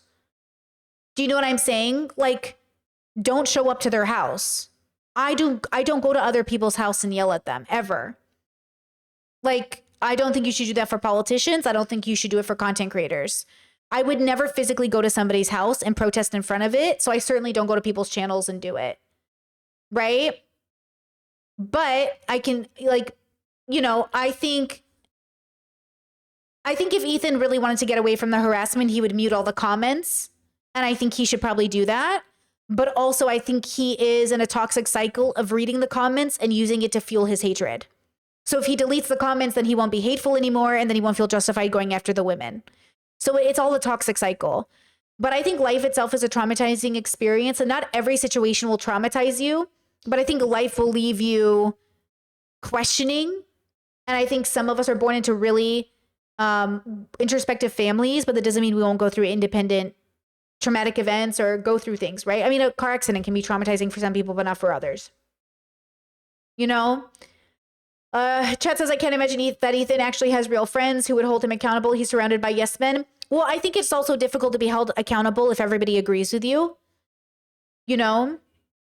And I think that's the other thing. So again, I'm not saying, for me, it's always about bigger picture and moving within my values. I have a standard. You don't have to adhere to it. But there's a reason I stay out of people's comment sections. But then some people will say, but you made a video on this. I did. Because I think that's reasonable to make a video about it. I think it's less reasonable to go into people's comment sections. I think it's also unreasonable to sue 3 content creators who have no way to stand up against you for something that you decided was unfair, even though you have displayed the same behavior over the years. Ethan just basically settled with Ryan Kavanaugh and had to make this huge, big apology on his stream. Like, girl, please. Like, he was being so silly. The whole thing was so silly. And Ethan made a whole career going after people and harassing people. And he's just continuing to do it. I never liked the way Ethan treated all those people. It felt gross. It was kind of petty fun, but it was gross. I certainly don't do it in my work. Like, look at me as a content creator and ask yourself, why hasn't Brittany ever done this with other people? Because I don't think it's healthy. But Ethan does. Chad says, you think everyone agrees with him or that his employees his only friends? Well, I know literally they're not his only friends because he's talked about his childhood friends, but I also know Ethan's always felt alienated and never really had a group of friends. He has individuals he's friends with, but I don't think Ethan has anyone in his life to ground him because this is their bubble and this is their reality. And I think that they don't disagree with him. I don't think his parents do. I don't think Hila does. I don't think anyone disagrees with him. Otherwise, they'd be making content saying, hey, we're really afraid for Ethan. We really love him, but he's really going through it. But they're not doing that. They're coming out, promoting him, working with him. At this point, okay, it's kind of like Contra in Palestine. It's been 2 years, and this is the letter you give us. His employees have had more than enough time to get out. Do you know what I'm saying? His employees have had plenty of other time to find a different job. And they haven't. So I have to assume they're just complicit, period, including AB. You have a whole family. Move in with your mother. Like, you know what I mean? Like, at some point, you're just complicit. You want to live in LA that bad? Just move. You know what I mean? Don't act like you're not in a position of privilege yourselves. Move. You know what I mean? It just feels like what people are always willing to do what they're going to do. Listen, I think the difference between surviving under capitalism and being an activist is that you make sacrifices. People saying Philosophy Tube can't come out and say anything pro-Palestinian because she's now acting in Hollywood. Yeah, you're not an activist. Part of activism is a sacrifice of missed opportunities because you want to do what's right. You can survive under capitalism and sometimes cave, but at what point do you have enough money? At what point do you have enough status? At what point are you privileged enough? At what point can you make a different decision? At what point? And it's only up to you. You can make the decision. For me, I have a very specific standard. My partner and I have specific standards. I've missed out on plenty of opportunities because I'm like, I'm not doing that. Even though people are like, it's a good idea, it will move your career forward. Yeah, I'm not doing that. And that's why I stay a small but middle class YouTuber. Because I would rather grow slowly over 10 years than get famous overnight because I showed up on someone's stream or did a collaboration or, you know what I'm saying? Chad says, what do you think about the pro-Palestinian acts that the crew do? It's a weird parallel to their boss behavior. People are multifaceted. You know? We're on a journey. They're on a journey. They're all figuring it out. I'm sure they're worried. I'm sure some of them are staying up at night, genuinely worried about their positioning. I'm sure a lot of them are suffering. We all are, aren't we? Everybody suffers. The goal is to suffer wisely. Every single person on this planet suffers. This is a philosophy channel, right? This is a philosophy channel. Everybody suffers. The question is, can you figure out how to suffer wisely? And I just think Ethan is the epitome of unwise suffering. Okay, back to Chris. Is a rather interesting character. He spends his time latching onto online trends, but why Ethan would want to associate with this man is genuinely beyond me. This man has a video called The Myth of St. Floyd Debunked. Hardly someone that the left-leaning social democrat Ethan Klein would normally want to associate with, but of course Ethan's values, his morals, his principles all go out the window the second someone is willing to say something positive about him. And this isn't where it... Hold on, pause. This chatter says Ethan has donated $10,000 to Palestine. What the fuck have you, or what have you done except bitch and moan? Well, first of all, I've blocked you. And second of all, I'm not worth $20 million. I'm not worth $20 million. Okay? So I've done my best within my means to donate and participate in any way I can as somebody who doesn't even make six figures. Ethan is worth $20 million, according to the internet. Okay? So $10,000? Cool. Thanks, bro. What is that? What's $10,000 to somebody who's worth 20 million? What is that? Ends with this guy. He has some rather bizarre videos talking about Red Pill and many other things. Yeah, thank you, chat. Ethan also said on his stream that raising money does nothing. So I don't want to hear this $10,000 anymore. But perhaps the worst thing I have found is that this guy has a video where he highlights Johnny Somali getting upset because he mistook people saying the Korean word for you, which sounds a bit like the N-word, for insulting him, and then tells his chat to say it with a pause in between and smiles as they start to get it, and then plays this bizarre anime clip of a woman saying effing monkey whilst talking about Johnny Somali. It's just the Korean language, right? The Korean language is not a slur. And you just have to separate them, right? Say it very slowly. Ni, and then take a little pause, take a little deep breath. Ga, right? And just separate it a little bit, right? Separate a little bit. Yeah, get it? Ah, there we go. Yeah, my people getting it over here. But he's too literally. Fighting monkey.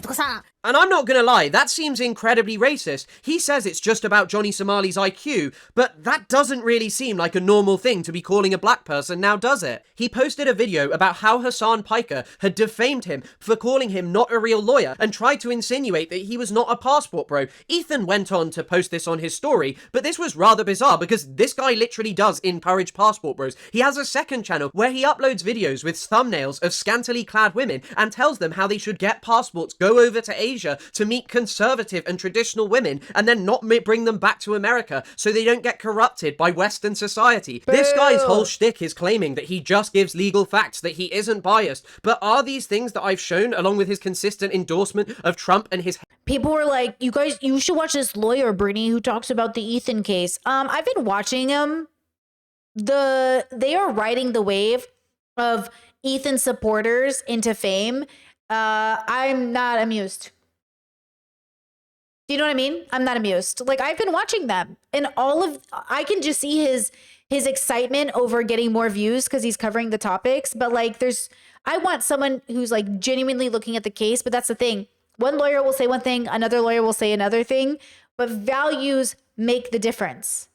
So what's your values, and how do we move towards a world in a legal sense that gets us closer to those values?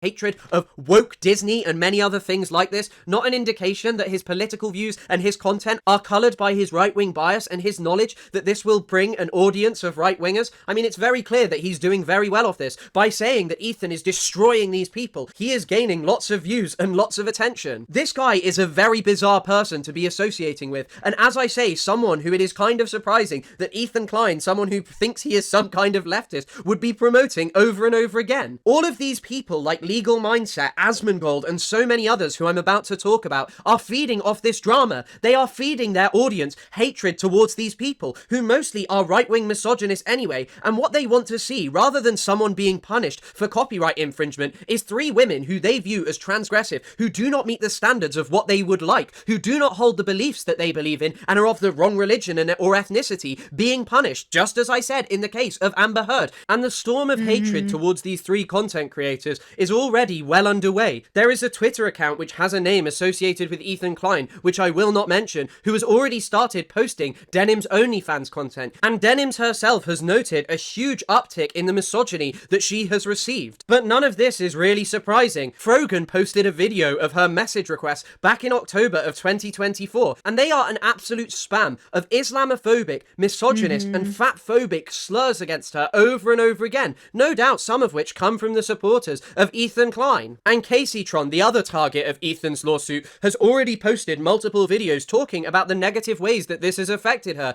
Ethan, the multi-millionaire, is causing her considerable financial stress. She has noted that this has affected her disabled father. And some will say, well, you shouldn't make comments, you shouldn't do this, and you shouldn't do that. But as I will show in this video, Ethan and his newfound orbiters constantly make despicable comments, constantly do despicable things, and do not receive the same kind of hatred and bigotry that people like Denims, Frogan, and Caseytron do. Well, they'll receive a different kind. They'll receive a sense of justice hatred, which they can, this goes back to their conversation, which they internalize as harassment. It is a form of bombardment, which can be seen as a form of harassment. But they're like, when I have people come into my chat and say like, is Brittany Jewish? I assume those are white nationalists. So I would say, oh, the right, like I've got Nazis in my audience, because progressives don't come into people's chat being like, are you Jewish? Right? That's not like typical. But Ethan will see somebody coming into his chat who says like, you know, there is going to be comments that are really bad, right? Like, obviously but I think he's also seeing all the criticism as harassment. Like what the 3 girls did as an example. I said this too, I think in my Discord. You know, some people in my audience who are pro Ethan said, Brittany, it's like if the girls went into Walmart, stole the product and sold it at their own store. And I said, no. What the girls did, are you guys old enough to know what a drive-through movie is? You ever see a drive-through movie where it's a big screen out in public and you can see it, but you can't hear it because you need a transmitter radio that like shows you the sound? Ethan made a drive-through movie theater, and he's mad that the houses that face the theater had a group event and were able to get on to the radio to hear the sound, right? Like it's in public, we can see it from our house, and you're just mad that I'm throwing a party so we can watch it together. Like, get over it. I used to live in Orange County, California, and from the 2nd floor window of our house, we were like 5 miles away, but we could see the Disney fireworks. That's like Disney suing me because I invited all my friends over to see the fireworks from my house. Ethan posted something in a public forum in a community where it is common to react and make commentary, and then claimed it was stealing. No. And if it is, I don't want to live in that world. I don't want to live in a world where that's considered stealing. So, you know, maybe it's illegal now, but maybe it shouldn't be in the future. You know? Okay. Ethan has undeniably supported the genocide in the Gaza Strip, and because he was exposed for this, he is now taking revenge by punishing these 3 women. He has been trying to sue people for months on end with frivolous lawsuits that have gone. Yeah, I'm sorry. Chet said it perfectly. He illegally streamed the boxing event and he got sued because he doesn't support Jake Paul. Now he's doing the same. It's like Ethan built a whole career doing this, but because it's happening to him, he doesn't like it. That's the point. Ethan would never get mad if these girls were like, fuck Andrew Tate, we're going to stream his stuff so he doesn't make money. He'd be like, yeah, fuck Andrew Tate. Because it's him, now he's got a problem with it. The same reason he threatened a black man over being called a misogynist by women. Because he doesn't want to see himself that way. He refuses to engage in a reality where he could be a misogynist, which is the problem. Anytime a man denies his own misogyny, be forewarned, ladies. Great first day question. What's your relationship with misogyny? Can we talk about, philosophical belief? Your relationship with self? What do you think about misogyny? Be like, oh, dude. If a guy sits there and he's like, bro, let's talk about it. I've been through it, man. Raised super misogynistically, working on it. Or, hey, now I grew up with a dad that really worked on it. He taught me better, but, I'm always deconstructing because, the world. Or a guy who's like, misogyny, next you're going to say toxic masculinity. Anytime I hear a man say that he doesn't suffer from misogyny, anytime I hear a woman, who's into capitalism and being a CEO and running a business, I'm like, how's that misogyny treating you? And she goes, I don't suffer from internalized misogyny. I just think I'm better than all the women I know.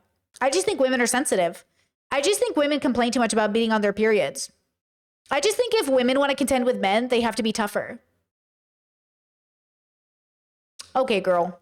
Nowhere, and finally his lawyers have found some way that they might be able to score some kind of victory, and Ethan has chosen 3 people who are already hated by large portions of right-wing online influencers, and Ethan's newfound audience are absolutely loving it. And for Ethan himself, it is frivolous and a fun way to spend the money that he has, which he simply does not need. He literally described suing Sean DeBlack as a little trolling. This hardly comes across as the action of someone who has some kind of ideological conviction or desire to actually win this case for fair use, or whatever the hell he claims is the reasoning behind this. This is a dogpile. It is an attempt to win in the court of public opinion. As I said, Ethan's embarrassment on the intellectual level because of his ridiculous worldview and stupid politics has ended up with a situation where he feels humiliated, and so he wants to take revenge on these people and receive the kind of attention and support that— Hold on. Chat said, if I'm going to watch bad people, I watch it through different content creators. And then somebody replied and said, I agree, but that's the bad guy's argument too. What bad guy? What bad guy? You know what I mean? What does that mean? Like, Ethan.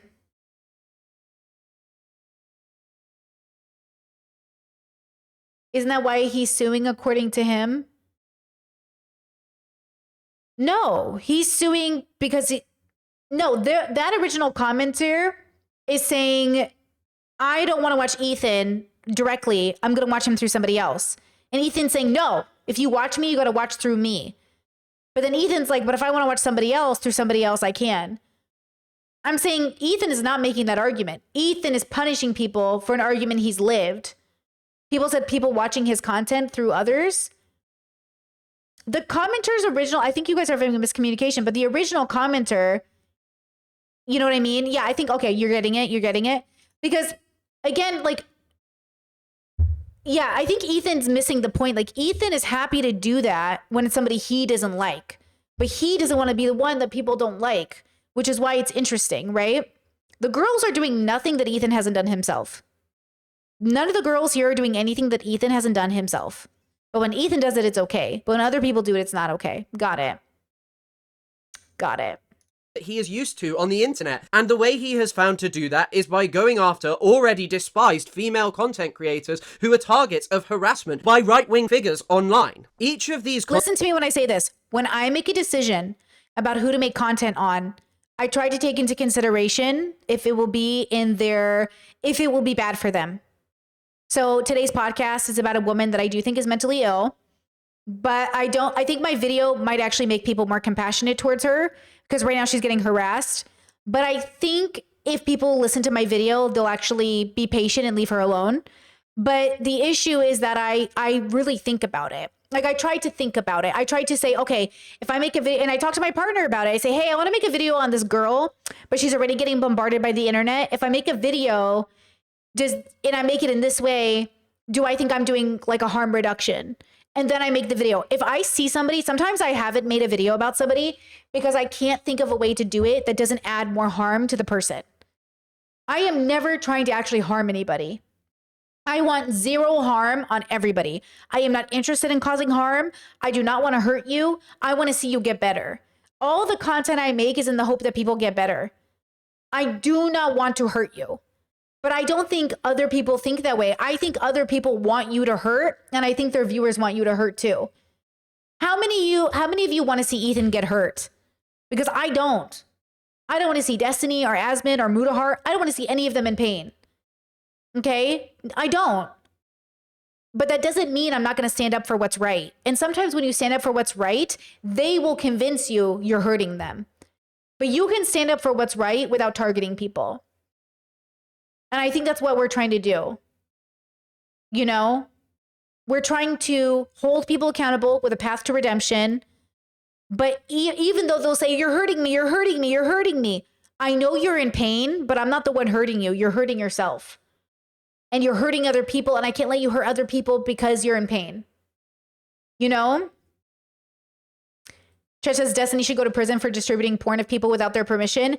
Destiny should be put in a rehabilitation program to counter his addiction, his abuse, his moral compass, his childhood trauma, and everything else. I don't believe in prison systems. Prison systems are cages that we put people in and torture them because we think we're justified.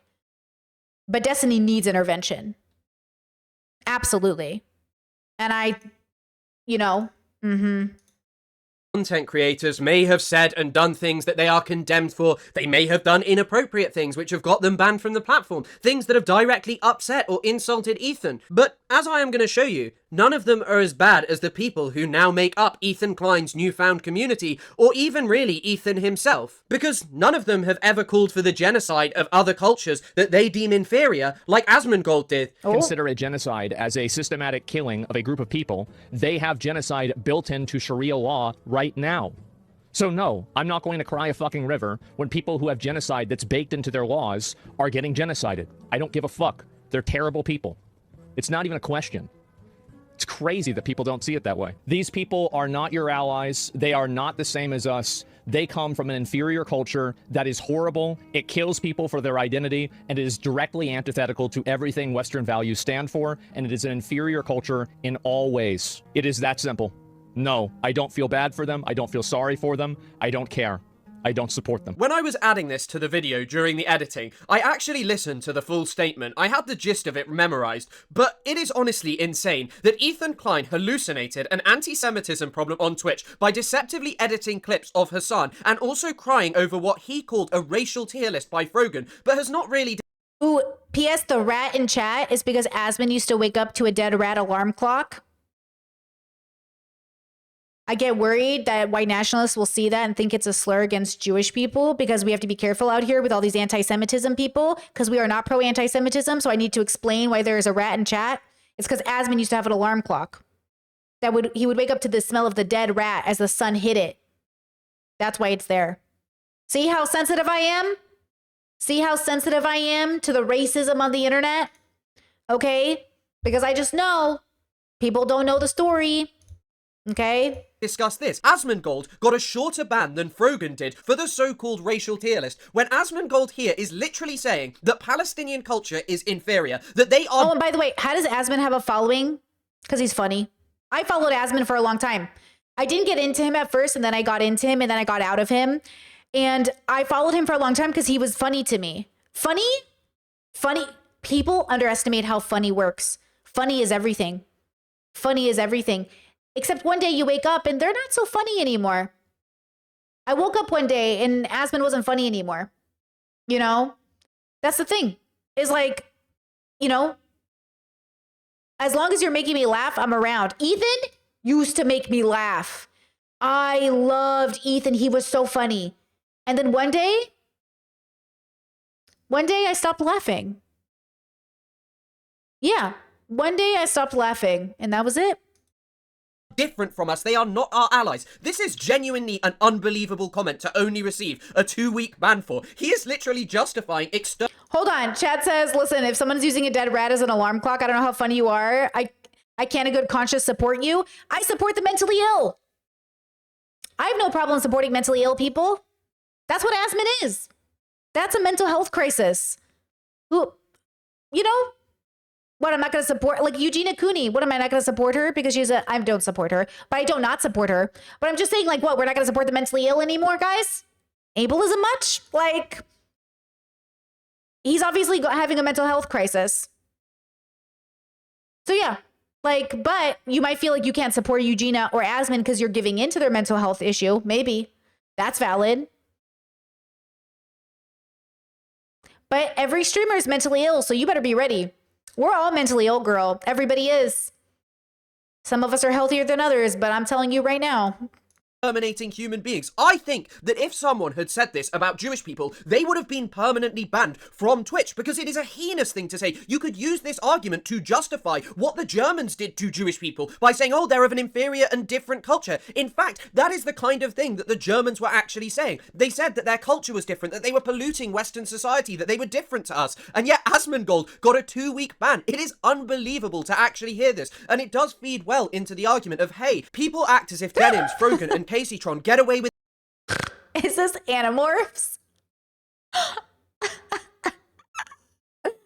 Everything. They're never punished. But does a 2-week ban for this kind of rhetoric actually seem all that reasonable when you listen to it frankly? This is really extremist Orientalist racism, creating a distinction between them and us. And it is not just the Germans who use this for a justification of the genocide of Jewish people. This is pretty much the rhetoric that was used to justify every single colonial conquest and genocide. They would say that the native has inferior culture, that they are people who are undeserving of the land that they had, and therefore if they died, if they starved, if they got diseases, who cared? Because the decent British or Europeans would go into that land and develop it. And yet this is worthy of a 2-week ban. It is kind of unbelievable when you put it like that. Ethan has over and over again had to make up elaborate ways to describe people like Frogan as virulent anti-Semites, whilst totally ignoring the fact that Asmongold, one of his newfound supporters, literally said that Palestinians were deserving of genocide because of some terrible opinion that he held. Nor have any of them said recently that they wanted to dress up as Ash Ketchum to go and catch illegals with members of the Trump administration. So like they're doing this thing with like these deportations where they bring in like celebrities to deport people, and it made me wonder, what is the probability that Tom Homan would let me go with him dressed up as Ash Ketchum with watching them do deportations? Like, I feel like it's probably at least 5% chance, right? Yeah, exactly. That'd be really good content.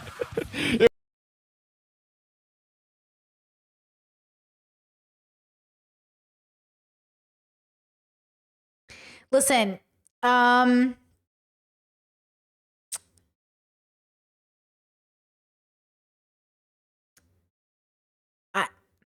I have nothing to say. It would be. And yeah, probably not going to happen, though. What a truly sadistic comment. Ethan always makes a big show of condemning Hassan for not voting for Kamala Harris, even though he himself did, but has no problem with his newfound community online. I mean, this is just ridiculous. This is a guy who spends all of his time as a multi-millionaire living in a cockroach-infested house where he said he used a dead rat as an alarm clock. Oh, there it is.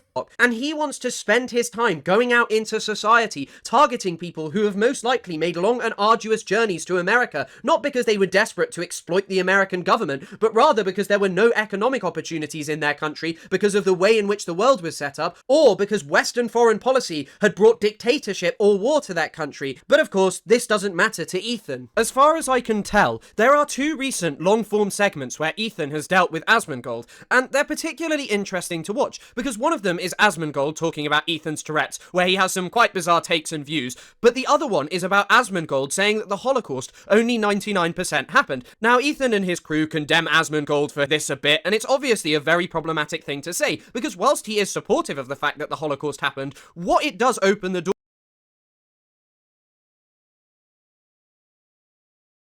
You know, no, Brittany, shh.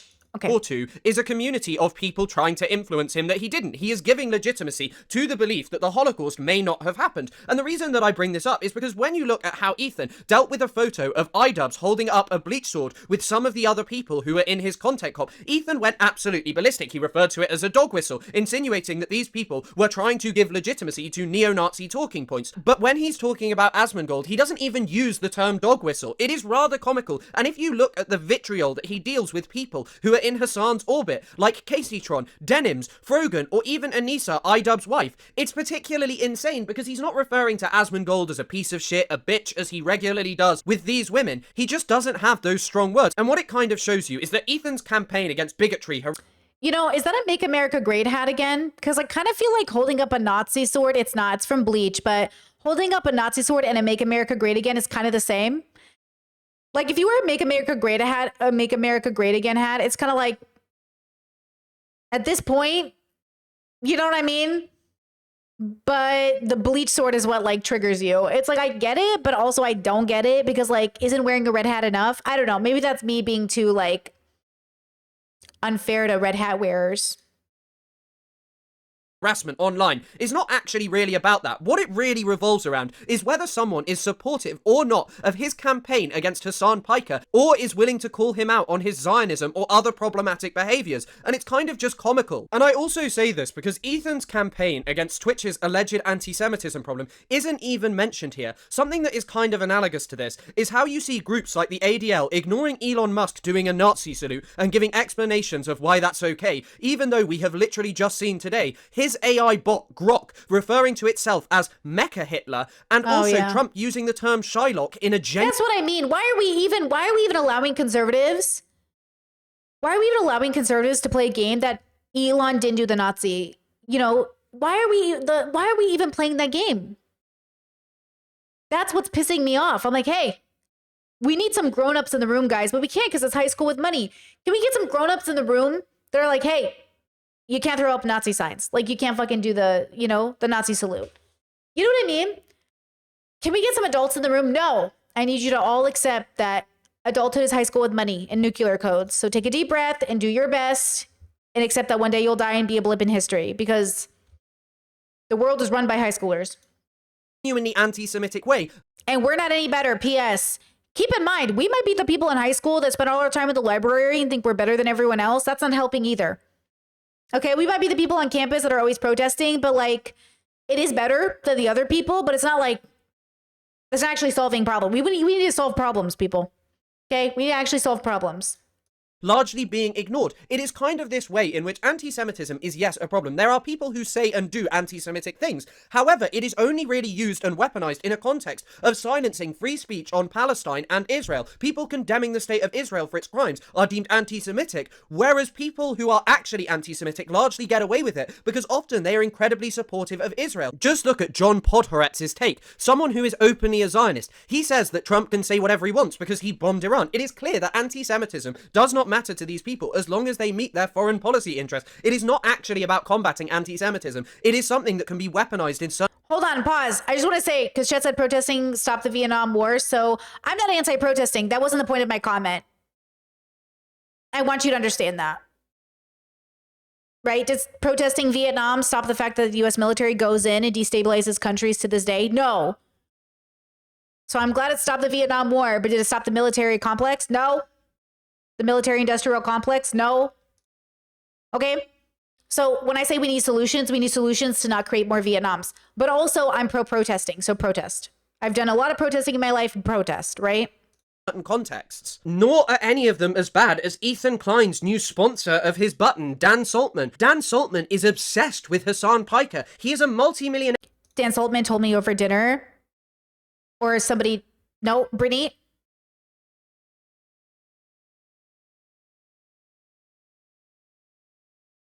Anyways, his wife should ask more questions when he goes out of town. Who dedicates his miserable life to harassing Hassan, to cultivating a community of people who will target Hassan and try and get him off the internet by pushing edited and out of context clips. This guy still hosts a podcast with Destiny. Destiny is a guy with very serious allegations against him. So thank you, Chris. Very serious allegations. Very serious allegations. All these men are pieces of shit, bro. Serious that even his BFF Lonerbox, who was going on propaganda trips to Israel with him, cut off relations with him. There are multiple people who— It's because one of the victims allegedly was dating or is dating Lonerbox. Destiny has no boundaries. And even though Dan tries to play a game where he tells Destiny off and tries to hold Destiny accountable, him and Kyla, how are you going to hold somebody accountable and still associate them and work with them and still bring money to their pockets? How are you going to hold somebody accountable while still getting them paid? Girl, cut that man off. Cut that man off. And they can't because he pays them. That's what I say. I don't care who pays you, bro. At some point, you got to stop taking the money. At some point, you're in a position of privilege to not take the money. Get a new job. Also, Dan doesn't need the money. I know Kyla might need the money, but at the same time, girl, move back to Canada and get a normal job. Do something. You have a degree. You have a license. Go do something. have accused Destiny of revenge porn, and Destiny's co-host now sponsors Ethan's button. Destiny himself said that he didn't care about genocide. Honestly, I'm pro-genocide. It sounds really shitty, but I think that Israel should just drop its fucking borders about where it is now, and basically Palestinians can go live in another place. He gave IOF soldiers advice about how they should dress up in Palestinian women's clothing, a kind of sexual humiliation, but only as long as they did it off camera. I think Israel has unique issues. Here's the one piece of advice I'll give you, okay? If you're joining the IDF, okay? Leave your fucking cell phone at home and stop taking stupid fucking videos, okay? Can you guys hear it? The audio is really low. I guess he's telling IOF soldiers to leave your cell phones at home and stop recording what you're doing to Palestinians. Gross. Gross. See? He knows. As somebody who records people and shares it and leaks it, as somebody who secretly records people, gross. Everybody's fucking you with them, okay? And if you see a soldier, okay, go into a fucking drawer, and listen, if you want to fucking wear a dress and you think it's funny, just don't fucking take a fucking video picture of it, okay? Jesus. So if you're gonna do horrible things, just don't film yourself doing it. That man is allegedly a father. I wouldn't call him much of a father. He's like Elon Musk. They abandon their kids and their responsibilities for pussy. Anyways, with that said, nor have any of them behaved as poorly as Ethan's newfound orbiter, Nicholas. Actually, I believe that was misogynistic to refer to women as pussy, but really I was trying to talk bad of the boys. And I take that back, and I want to refer to the fact that these men abandon their responsibilities to their children in order to seek the validation from the same women they constantly make fun of and talk down to. My bad. Oreo. This guy formerly hosted a show called Ultimate Rape Review, and there is an episode where he and his friends laugh along about the idea that rapists should be made to debate their victims, and if the victim loses, they should be re-raped. There was actually a TED Talk where the rape victim met their rapist and did a talk together about it. You should have that for Ultimate Rape Review, okay? And they've stolen my idea. Chud Logic is a horrible person. He uses a black avatar and it says the N-word and does all these things. And he's made so much shit content about me over the years. And he's always sucked at it, by the way. Do not watch him. He's the TMZ of YouTube and he's bad at his job. Okay? Oh, dude, Ultimate Rape Debate. Okay. URD. And if the rape victim loses, guess what happens? They get re-victimized. They have the victim on and then they Sam Cedar them with the rapist hi. This is just a funny guy, you know. Ethan, who has gone on and on about people platforming bad empanada, has spoken about Nicholas D'Orio on his podcast. He has not condemned Asmongold. He lets Dan Saltman sponsor his podcast. This is a guy who has crashed out, blamed everyone for calling CPS, but has no problem talking to Hassan's harassers. He has no problem with the new community that he has cultivated, who have taken glee in his lawsuits, punishing these three Pause. I don't like this comment. Men is a degenerate form of woman. We all start out women in the womb. Okay, yeah, but being a woman isn't all that either. P.S. guys, your gender doesn't make you a better person. So I don't know if you're making a joke, but your gender actually is meaningless to your character. For the record. Why do you think all these white women are more than happy to throw other women under the bus? Why do you think being a woman doesn't matter if you uphold the patriarchy? Being a woman doesn't matter so much if you're willing to throw other women under the bus. You know what I mean? What does being a woman mean? I'm just saying, gender doesn't matter. Your character does. Your values do. And right now, we're all kind of sucking. We all kind of suck at it. Content creators. But there is... And I think the people that are doing the best are the people deconstructing gender. I do. I think the next group of people that are doing the best at helping humanity are the ones who are willing to deconstruct gender. Not that you can't be a woman or a man, but that you deconstruct the role of what it means to be a woman or a man. one person who is a new H3 orbiter who really does stand out, which is Tectone. Tectone stands out for a multitude of different reasons, but perhaps the worst of them all is because he is using the opportunity of Ethan Klein suing Denims to potentially launch his own lawsuit against Denims for daring to cover the allegations by multiple women against Tectone. Something which was celebrated. I forgot Tectone had allegations too. On the H3 Reddit, which Ethan maintains is not a snark Reddit, and this is particularly egregious because there are videos of Tectone sexually harassing Denims. There is a video where he says he only watches her videos offline with his pants off. Denims talks about you? Dude, I only watch Denims clips offline. Yeah, with my pants off. Yeah, I can't watch those on stream. This is not Ew. the kind of comment that you make to a woman. This is not the kind of comment that you make to someone who is somewhat your colleague because they stream on the same platform as you. It's just sexual harassment. Denims herself stated this. Surely Ethan Klein, the man who was incensed by being called a misogynist, would speak out against this man who's latched onto him. Wait, what? It's not the kind of comment. Yeah, I can't watch those. Oh, his shirt says self-diagnosed narcissist. Damn, good chat. If you didn't say that, I wouldn't have clocked it. Who is somewhat your stated this. Surely Ethan Klein, the man who was incensed by being called a misogynist, would speak out against this man who's latched onto him, who uses him to gain hundreds of thousands of views by covering the drama of these lawsuits. No, Ethan has spoken about him, and he made some vague mention that he's not a good guy, but he didn't go into detail against the allegations against him. He didn't need to, because Tectone is someone who supports him. Anyone who supports Ethan is completely fine. Ethan literally brought an ex-partner of Noah Samson onto his podcast. right. He hyped it up as if Noah Samson was some kind of sex offender, and then it amounted to nothing more than a woman who accused Noah Samson of potentially seeing other people when they weren't even in a relationship. But of course, when it comes to someone like Tectone, Ethan never needed to explore his allegations because Tectone... I'd like to still know more about that story, but only because, again, I think people are messy and they don't know how to communicate well. And I'm sure Noah probably miscommunicated, but I think more than that, it certainly...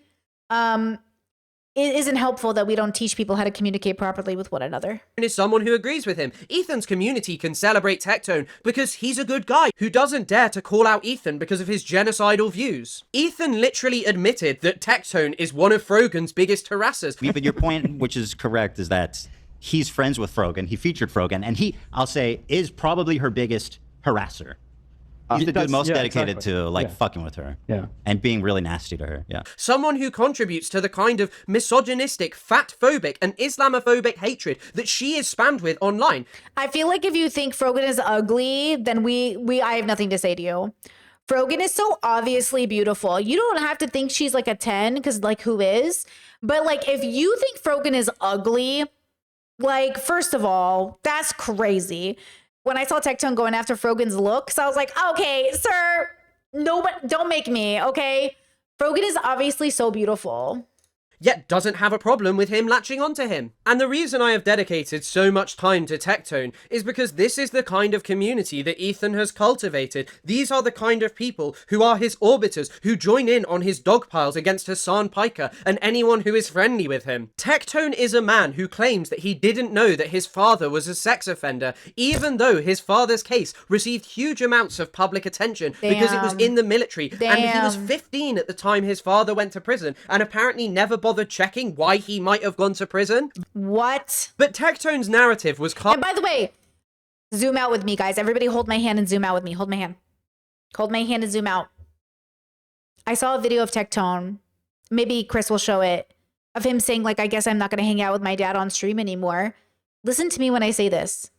Tectone was abandoned by his father, who was a sexual predator, and was never there for him as a father or role model. And Tectone to this day is trying to have a relationship with a man that never was and never will be, because the man who helped contribute to his birth is a predator. He got stuck with a person who made him, who raped people. And if that isn't devastating, you know what I mean? And so Tectone almost has to deny it in order to even have a relationship with somebody who could have been a dad.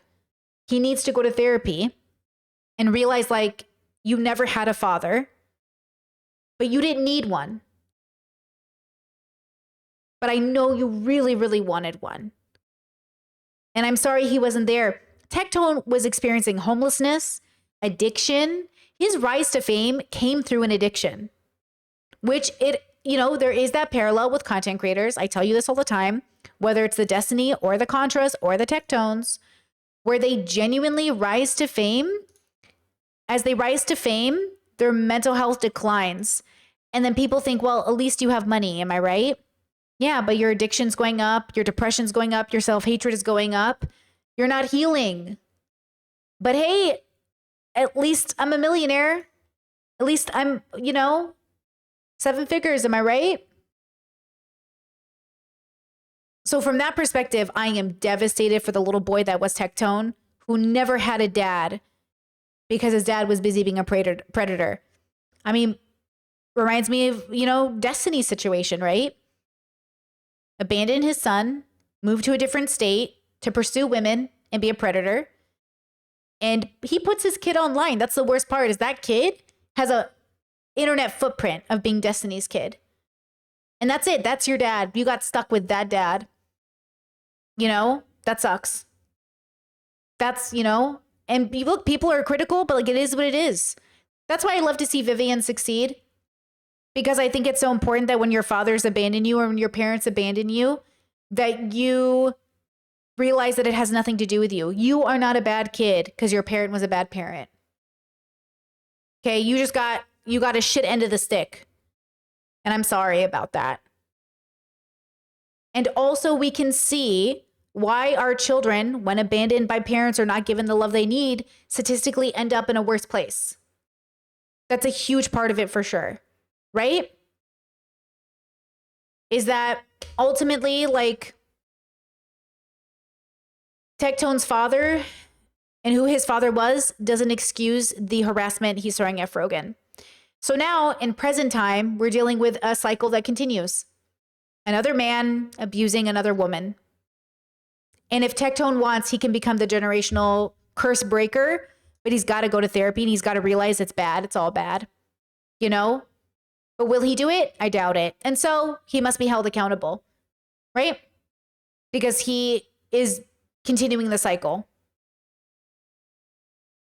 Sexually harassing women online, saying he masturbates to denims, going after Frogan. Like, yeah. Okay. Zoom back in. Let's go back to the video. Oh.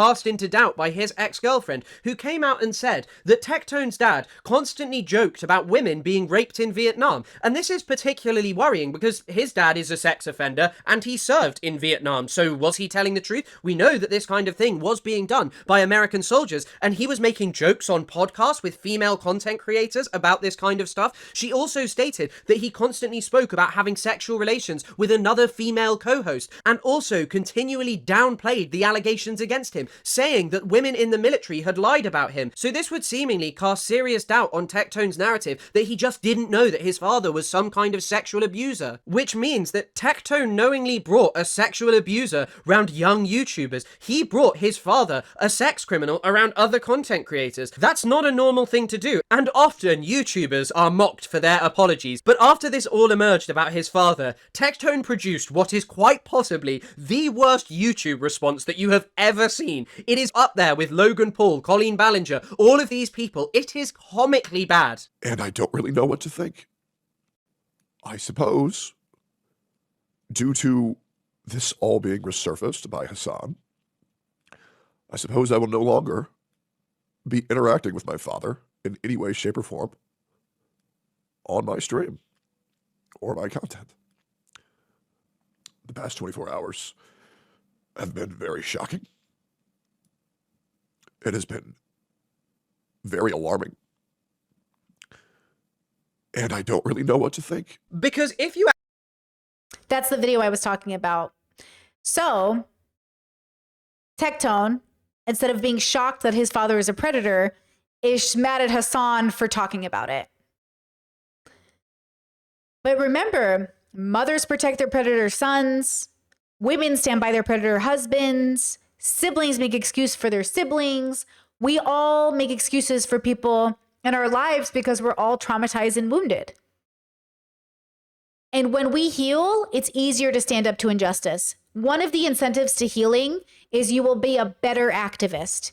You will be better at standing up for justice. I promise you, if you spend that, listen, I know a lot of people say, Brittany, I don't have the money to go to therapy. Listen, I didn't either. That's why I racked up credit card debt. Instead of coping and continuing to be like shopping and buying new cars to cope with my mental health, because I was still working. I worked 3 jobs. Like I was making okay money, like $50K or whatever. So I was able to buy stuff, but I was putting on credit cards as well, right? $60,000 of credit card debt. Well, $3,000 of that debt was therapy. Money well fucking spent. Okay? And that was with insurance. I got $20 off each session. Okay? Like 3,000 of it, whatever it was, something like that, was on therapy. Best money I ever spent. Okay? So again, you can't just, and the reason is because you got to have a few sessions with therapists that don't work out, and then you got to find the right therapist, and then you got to do your stuff. But it made me a more compassionate and a better person. Okay?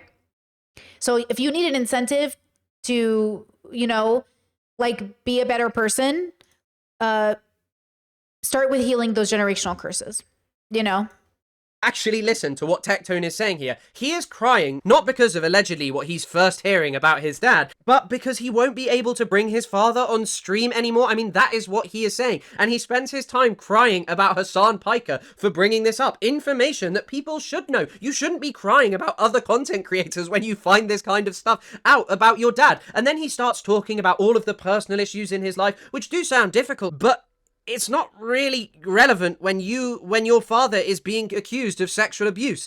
And very quickly, on a dime, Tectone just changes. He goes back to being fine as soon as he can start whining about Hasan Piker. It is a really, really bad apology that I genuinely implore you to watch because it is almost comical. Tectone himself has some rather serious allegations against him. And when you look into this guy, it doesn't seem all that surprising. The way he has spoken about people like Denims is frankly disgusting. And here's a video of him making a joke that women like abusive guys. No, see, the guys think that they like crazy girls. That's right. See, I think it's the same for girls. Yes. no, in some girls ways. don't like crazy guys. They See, like abusive guys. Well, here's the difference, right? Is that like guys that have crazy girlfriends? Now, perhaps some would. I think it's funny that people don't think crazy is abusive.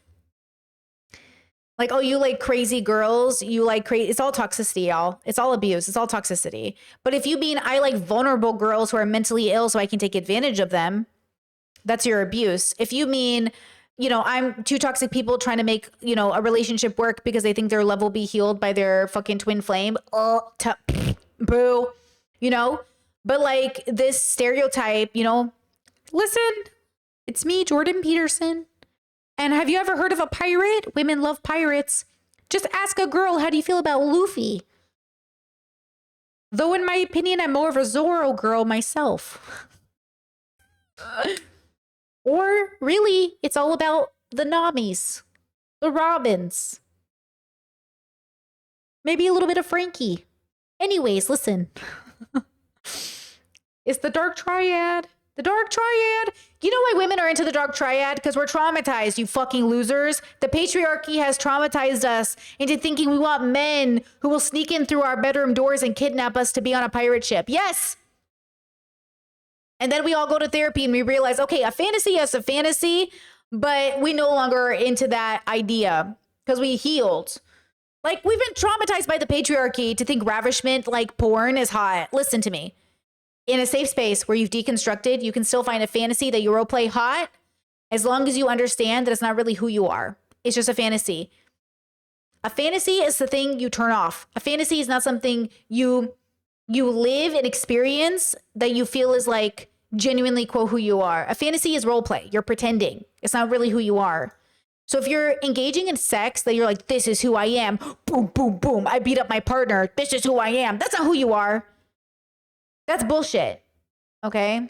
Tell us, it's just a joke. He is joking. But when 2 of your previous ex-girlfriends, one of whom...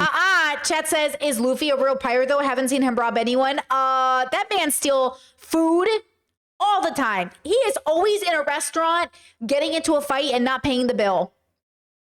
Okay, like, this man is stealing people's chicken left and right. You literally turned against the other, weaponized her to defame the other person, and now they are friends, are accusing you of very similar things. Maybe there's something there.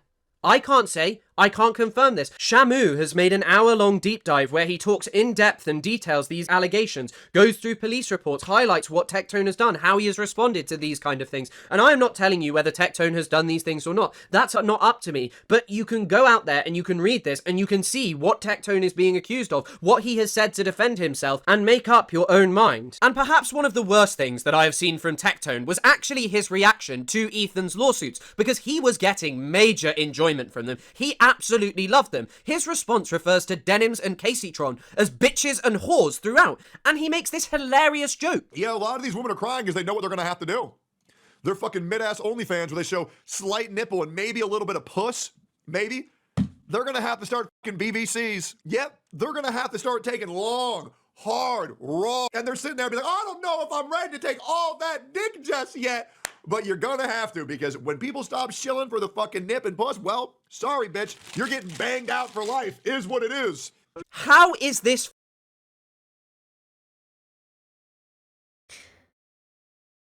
This week, Friday is the plan. I'm gonna do a ethical sex worker podcast or stream. I hope it goes well. I'm trying to make it YouTube friendly.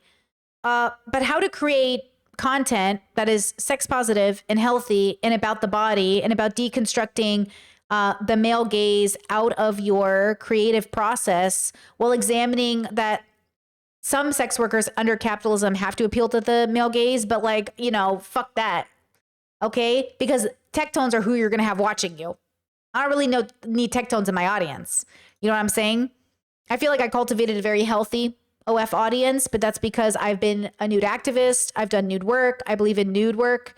But like, this is the kind of audience person that I'm trying to reject. Now, do I make less money? Yes. Do I make way less money? Yes. 100% way less money. But I would rather make less money and live off less than 6 figures a year, God forbid, than make $1 million a year appealing to Tectones. Ugh. Funny. This is just despicable. There are so many women around the world and throughout history who have literally been forced into sex work and continue to be on the basis of being in dire financial situations. And here Tectone is saying that these women should make pornography so they can pay Ethan Klein. That's the joke. Oh yeah, Chet says some people feel power in taking money from these guys, but I don't know if I could handle interacting with them. I think it's a cope. I think they're unhealthy. I think you feeling justified in taking the money from these men is coming at the expense of your mental health. And I think you think the money is worth it now, but it won't be worth it in the long run. But, you know, get that bag. Guy who thinks women are bitches and whores, who has allegations against him, is saying these kind of things. It is truly unbelievable that this is someone who is leeching off Ethan, who Ethan's strongest comments are, oh, he's not a great guy. No, this guy is a downright misogynist who is getting enjoyment from Ethan's lawsuits, and this is what Ethan wants. He wants the support of people like Tectone, Legal Mindset, who make misogynist content. But in spite of all of this evidence and Ethan's willingness to go after anyone who Hasan dares to repost, who he follows, who he associates with, Ethan has mentioned Tectone 2 times on his podcast. He said that maybe he's not a great guy, but that's really it. He hasn't bothered to go in depth about these allegations or to talk about what this guy does. Instead, he spent every day posting about Hasan Piker and Taylor Lorenz. He posts a video that Hasan made 10, 15 years ago about some kind of bro tips where Hasan... Okay, first of all, bro tips is like that hat Hasan was wearing, if you saw the TikTok, okay? It's cringe. We all hated it. Every man is a misogynist. And I know in that era, Hasan was a misogynist. That was misogyny. You want an example of why I think Hasan just suffers from misogyny now and isn't a misogynist? Because wait, is he going to show it? Because when Hasan did bro tips, he was a full-blown misogynist, bro. Does he even show it? Let me see if I can get it for you really fast. Bro tips, Hasan Piker. Because that was just misogyny. Right? Like, that's all that was. And I think that's the point. Hold on. Oh, hey. Hold on. Didn't see you there. I'm Hasan Piker, and this is Bro Tip. This week's Bro Tip is about bringing out the alpha male in you. A few things to consider when you're thinking about Lady Gaga as a top contender for Babe of the Week should be the fact that she might have a penis. The fact that Lady Gaga might have a small penis does absolutely terrify me. Here's why the 5-second rule works. Because when you start thinking for longer than 5 seconds, you're immediately not thinking with your dick and also thinking with this pesky thing up here that we like to call our brains. So once you start thinking with your brain, you're immediately going to psych yourself out. Come back again next week when we discuss the legendary question of all time, old enough to count, old enough to mount, question mark? I want to say thank you to Miley Cyrus for showing off her camel toe at the VMAs the other night. I always knew Hannah Montana was a little slut. Don't even try to hide it. Look, this is a classic example of what happens when your father doesn't pay attention to you. You turn out to be a slut who's craving for attention, and then I tend to pick you up at a bar late night and bang you out on the first. Chat says, why is he talking like that? Oh, this was content during this era. This was what YouTube was, guys. You probably were fetuses when this was happening. This is what content was. He talks. This is how YouTubers talked. This was the content. That's why I say the misogyny of it all. Day. Yeah, congratulations. That was the end. Okay?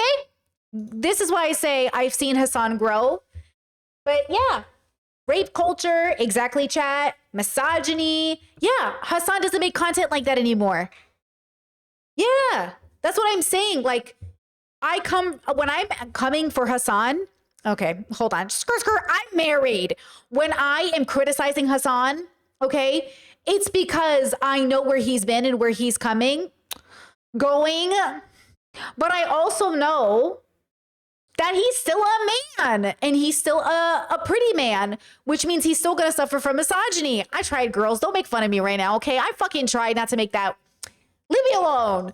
The point is that, okay, I'm critical of Hasan, but only because I know these men, this patriarchy being upheld by, you know what I'm saying?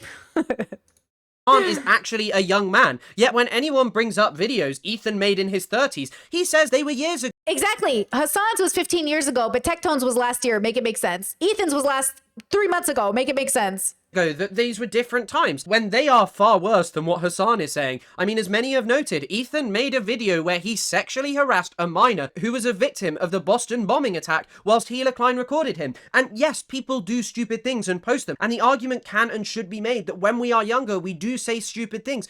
But again, Ethan was in his 30s, pushing out this kind of content to young people. Ethan spent his time spreading the false idea that Taylor Lorenz was texting children at 3 a.m. No, chat says, wasn't this satire? No, not really. Like, from my understanding, it wasn't satire. From my understanding, on TYT, Hasan had an actual show called Bro Tips. I could be wrong, but even if it was satire, it's bullshit. But I always learned about it as a real show TYT used to host. You know, that's what I was told. That's what I learned from the internet. But I haven't seen an update on that. But it's bullshit either way. It's not funny. It's like the Vosh sending J.K. Rowling a misogynistic joke, you know? Even though she herself has highlighted multiple times that this was not something that happened. But there is an article about how Ethan Klein was behaving sexually inappropriately in the metaverse and literally got banned for it whilst there were children watching him. There is a video where he describes a child holding a cushion in the shape of a letter A as a phallic object. Ethan, you should probably not throw stones if you live in such a brittle glass house. It is rather ridiculous to accuse others of being child abusers when this is the kind of content that you have posted not that long ago and in your 30s. But as I say, people like Taylor Lorenz and Hasan Piker, who are actual leftists, both of whom want to see a better world, are the real targets that Ethan should be going after, because they have spoken. I didn't understand that whole segment. I don't think I understood any of that. Kind of content house. Ethan, you should probably not holding a cushion in there were children watching sexually inappropriate was not something that happened at 3 a.m., even though she herself has highlighted multiple times that this was not something that happened. But there is an article she herself has the false idea that Taylor Lorenz was texting children at 3 a.m., even though she herself has highlighted multiple times that this was not something that happened. But there is an article about how Ethan Klein was behaving sexually inappropriately in the metaverse and literally got banned for it whilst there were children watching him. There is a video where he describes a child holding a cushion in the shape of a letter A as a glass house that you have posted not that long What? I don't know anything about this. ago and in your 30s. But as I say, people like Taylor Lorenz and Hassan Piker, who are actual leftists, both of whom want to see a better world, are the real targets that Ethan should be going after because they have spoken out against him. And Ethan is now left with a horrifying community, a wretched hive of alleged sex offenders and Zionists. These are the figures who celebrate his lawsuits, who celebrate his campaign against Hassan Piker, people that Ethan a couple of years ago would have been arguing against, people who held beliefs that would have disgusted Ethan. Now they are his orbiters. Now they are the people who make money from him suing women. Ethan, the man who is obsessed with snark credits, who constantly claims that he is being harassed and Chad is saying, don't worry about a timestamp, chat. I see you. Thank you. Don't worry about it. Chad says Taylor Lorenz interviewed minors for a story on Roblox, and Ethan implied she's being a PDF file. That's crazy. She's a journalist, bro. Also, fun fact, I've heard from experts that Roblox really is the #1 place for predators, so y'all better watch your kids. bullied so horribly, now possesses a huge snark credit that celebrate these people like Tectone, Legal Mindset, racists, alleged sex offenders, people who have made despicable comments on the internet. But that doesn't matter. Everything that Frogan, Denims, Caseytron, Hassan, Taylor Lorenz say needs to be held under a microscope. But Ethan... Do you know why I like Chris? Because he yell talks like me. Doesn't he? He so yell talks. And I'm like, yeah. Except I think because he's a boy, people like it better. But I will say that I appreciate that he yell talks like I do. And his orbiters, well, they can say and do whatever they want, as long as they are all supportive of Ethan's campaign against Hassan Piker, as long as they sate his psychosexual obsession with dunking on Hassan Piker. And something that Gila said in a recent podcast was particularly funny to me. She said that Ethan is more like 2016 Ethan than ever. But also, like, this version of you is so reminiscent of 2016 Ethan. So they actually don't know what the worst Ethan? The bad Ethan? The Ethan that other Ethan just said is a bad Ethan? they're talking about. I'm so me right now. Yeah. You're more you than ever. Ever. And she is right. Ethan has shed the thin veneer that he has somehow changed, that he is progressive, that he regrets the content that he made years ago, that he's not a misogynist, that he's not some kind of bigot. Ethan, because of his unwillingness to confront his Zionist worldview, has just gone back to his 2016 self, a man unwilling to take... You know, sometimes when life gets hard, my mom always says this, when life gets hard for people, they revert back to what they know.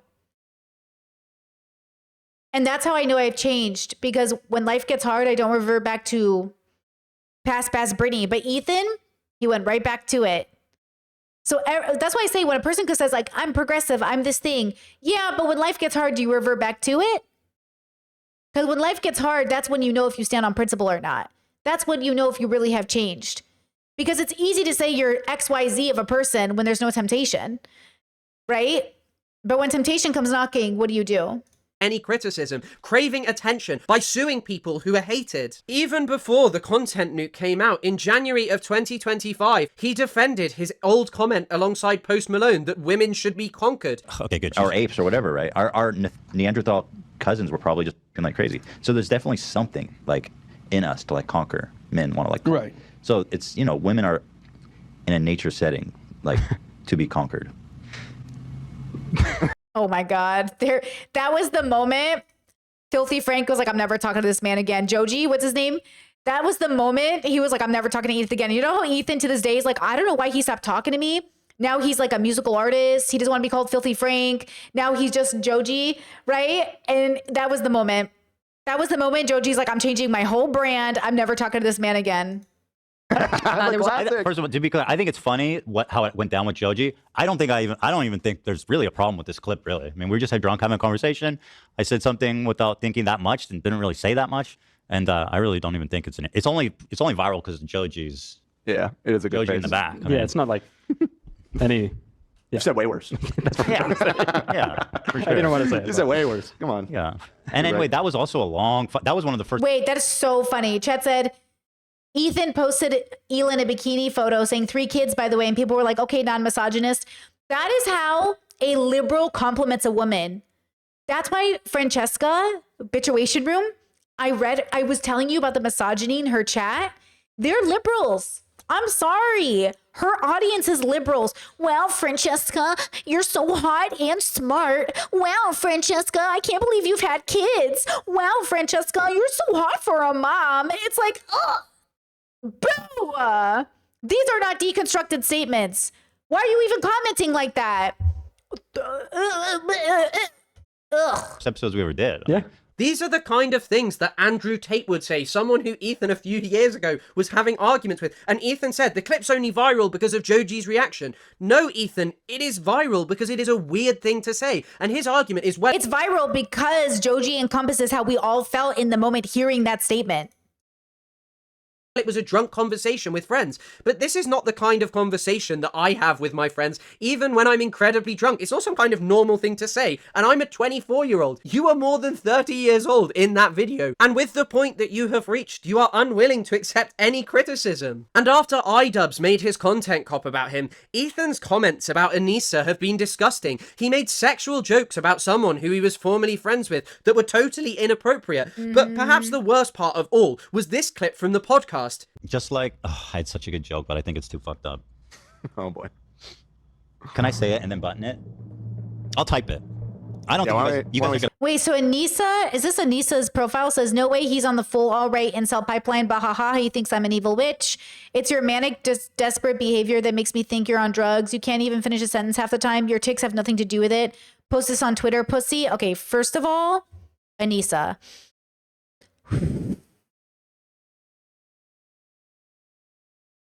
Okay, just not because of Ethan, but because of you, girl. You know, just is, you know, okay. Start there. You guys aren't gonna like this one. We're not? Or we I don't are? think so. Oh. You're gonna hate this one. You're gonna hate it. How about no? Nice try.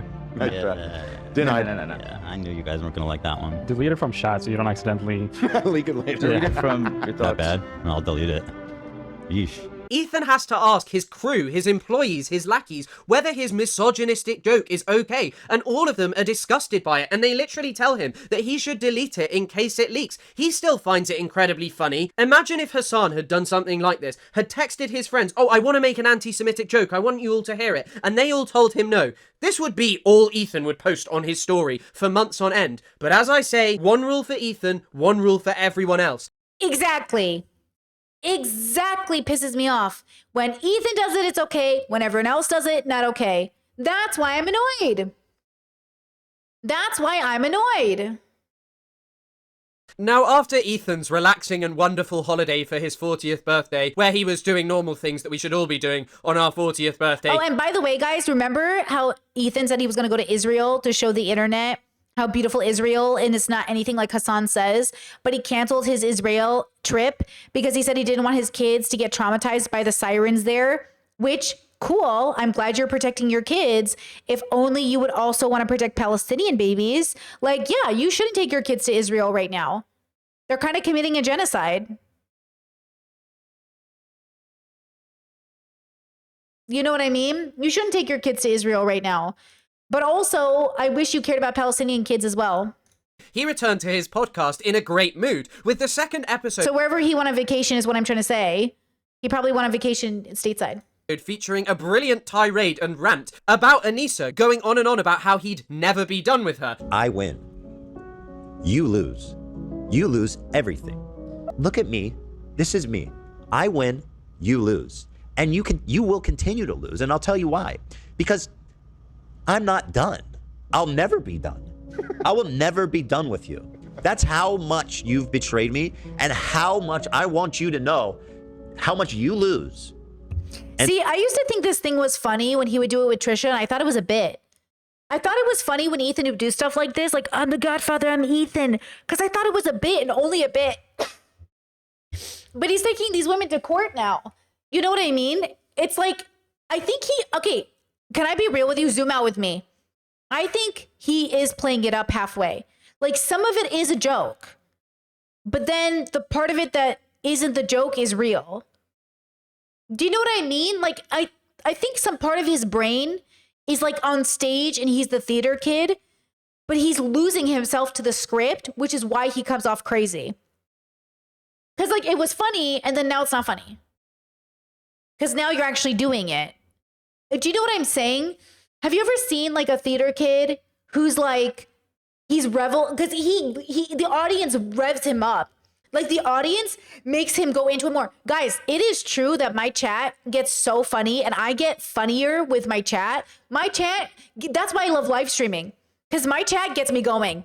I get funnier the funnier my chat is. I get funnier the more you guys egg me on. But now imagine that my audience is Ethan's. That's why I say be careful who your audience is. Make sure you bring a good audience into your orbit because your audience will encourage you to be one or the other. I really feel like my audience goes, wait, Brit, no. And like they hold me accountable, like too far. But I think his audience does encourage like negativity. Yeah, low-cal behavior. Boogie, Destiny, Keem. Do you know what I mean? Like, I feel like, look, the chat said, this is my first Britney stream. I'd like this chat. You all seem like nice people. Listen to me when I say this. What's the number one compliment I get in my stream? When we get like huge, 1,000 people streams or whatever, like, what is the comment? This is such a nice chat. I know, girl. When people are here, there's like 500 people that are like strangers and they're new to my chat. What's the compliment? Wow, Britney's stream is so nice. Yes, it is, bitch. We work really hard to make this a good community. And it takes a lot of work, doesn't it? How many people have I blocked today? Like 10 people? I've had to block all these people. Yeah. But that's not just me, though I do think I think I help facilitate a healthy audience. A healthy audience also found me. So like that's the thing. That's why I say you're not a quarter of your audience isn't a representation of you, but the majority of your audience kind of is. And I would say a majority of my audience is fucking good. It's good people versus, some of these other people's audiences. I don't know. I don't know about that, I win. Do you understand, Anissa? And I'm not even talking to and by the way, look how it's being played up with the music. The music's playing it up. The chat's playing it up. Zach thinks he's so funny. Look at Ethan's new fucking tattoo. Did you guys see this new tattoo? Do you see this tattoo on Ethan's arm? Win. Do you understand, Anissa? And I'm not even talking to It's okay. First of all, what a pause. It's like 3 kids of different ethnicities eating watermelon, and it's like a Pikachu, and it's like, hold on. Ethan Klein new watermelon tattoo. I was watching Do Not Worry podcast and they were talking about it. Oh, it's of his kids. I thought it was something else. I thought it was like 3 little kids with a different ethnicity. I know the usual suspects will try to make this political. So here's the photo it's based on. It's the first time I got all 3 of them together. So it's his kids eating watermelon. Why do the kids all look different in the tattoo? Wait. Hold on, chat. Why did the tattoo... Hold on. I don't want my email or location or anything to pop up. Hold on. Let me make sure I'm doing this right. Wait, what? I just want to know. I don't see the tattoo now. Hold on, I can show you now. I don't see the tattoo. It's Friday, baby. Okay, I don't see the tattoo. Now it's gone. Oh my God, bro, show me what I want to see. Anyways, it's 3 little kids. I thought it was 3 little kids. I didn't know it's of his kids. That's kind of cute. I mean, I always thought Ethan was a good dad. Not that anyone's a good dad, P.S. I think you're all bad dads. But either way, it's his kids. That kind of changes the meaning now. I thought he was doing like, we are the world. We are the,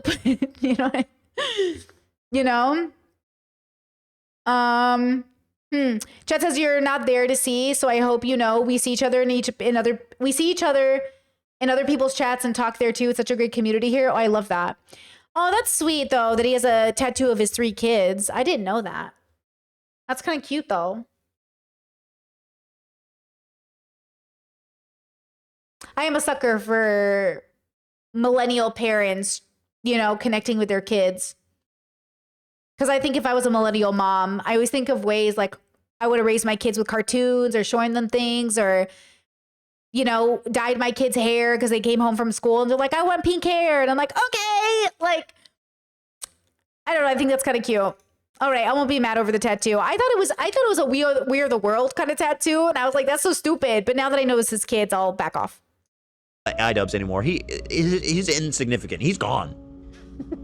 Anissa, you're the one, you're coming center stage. You're going to start streaming now. I want you to understand something. Yes.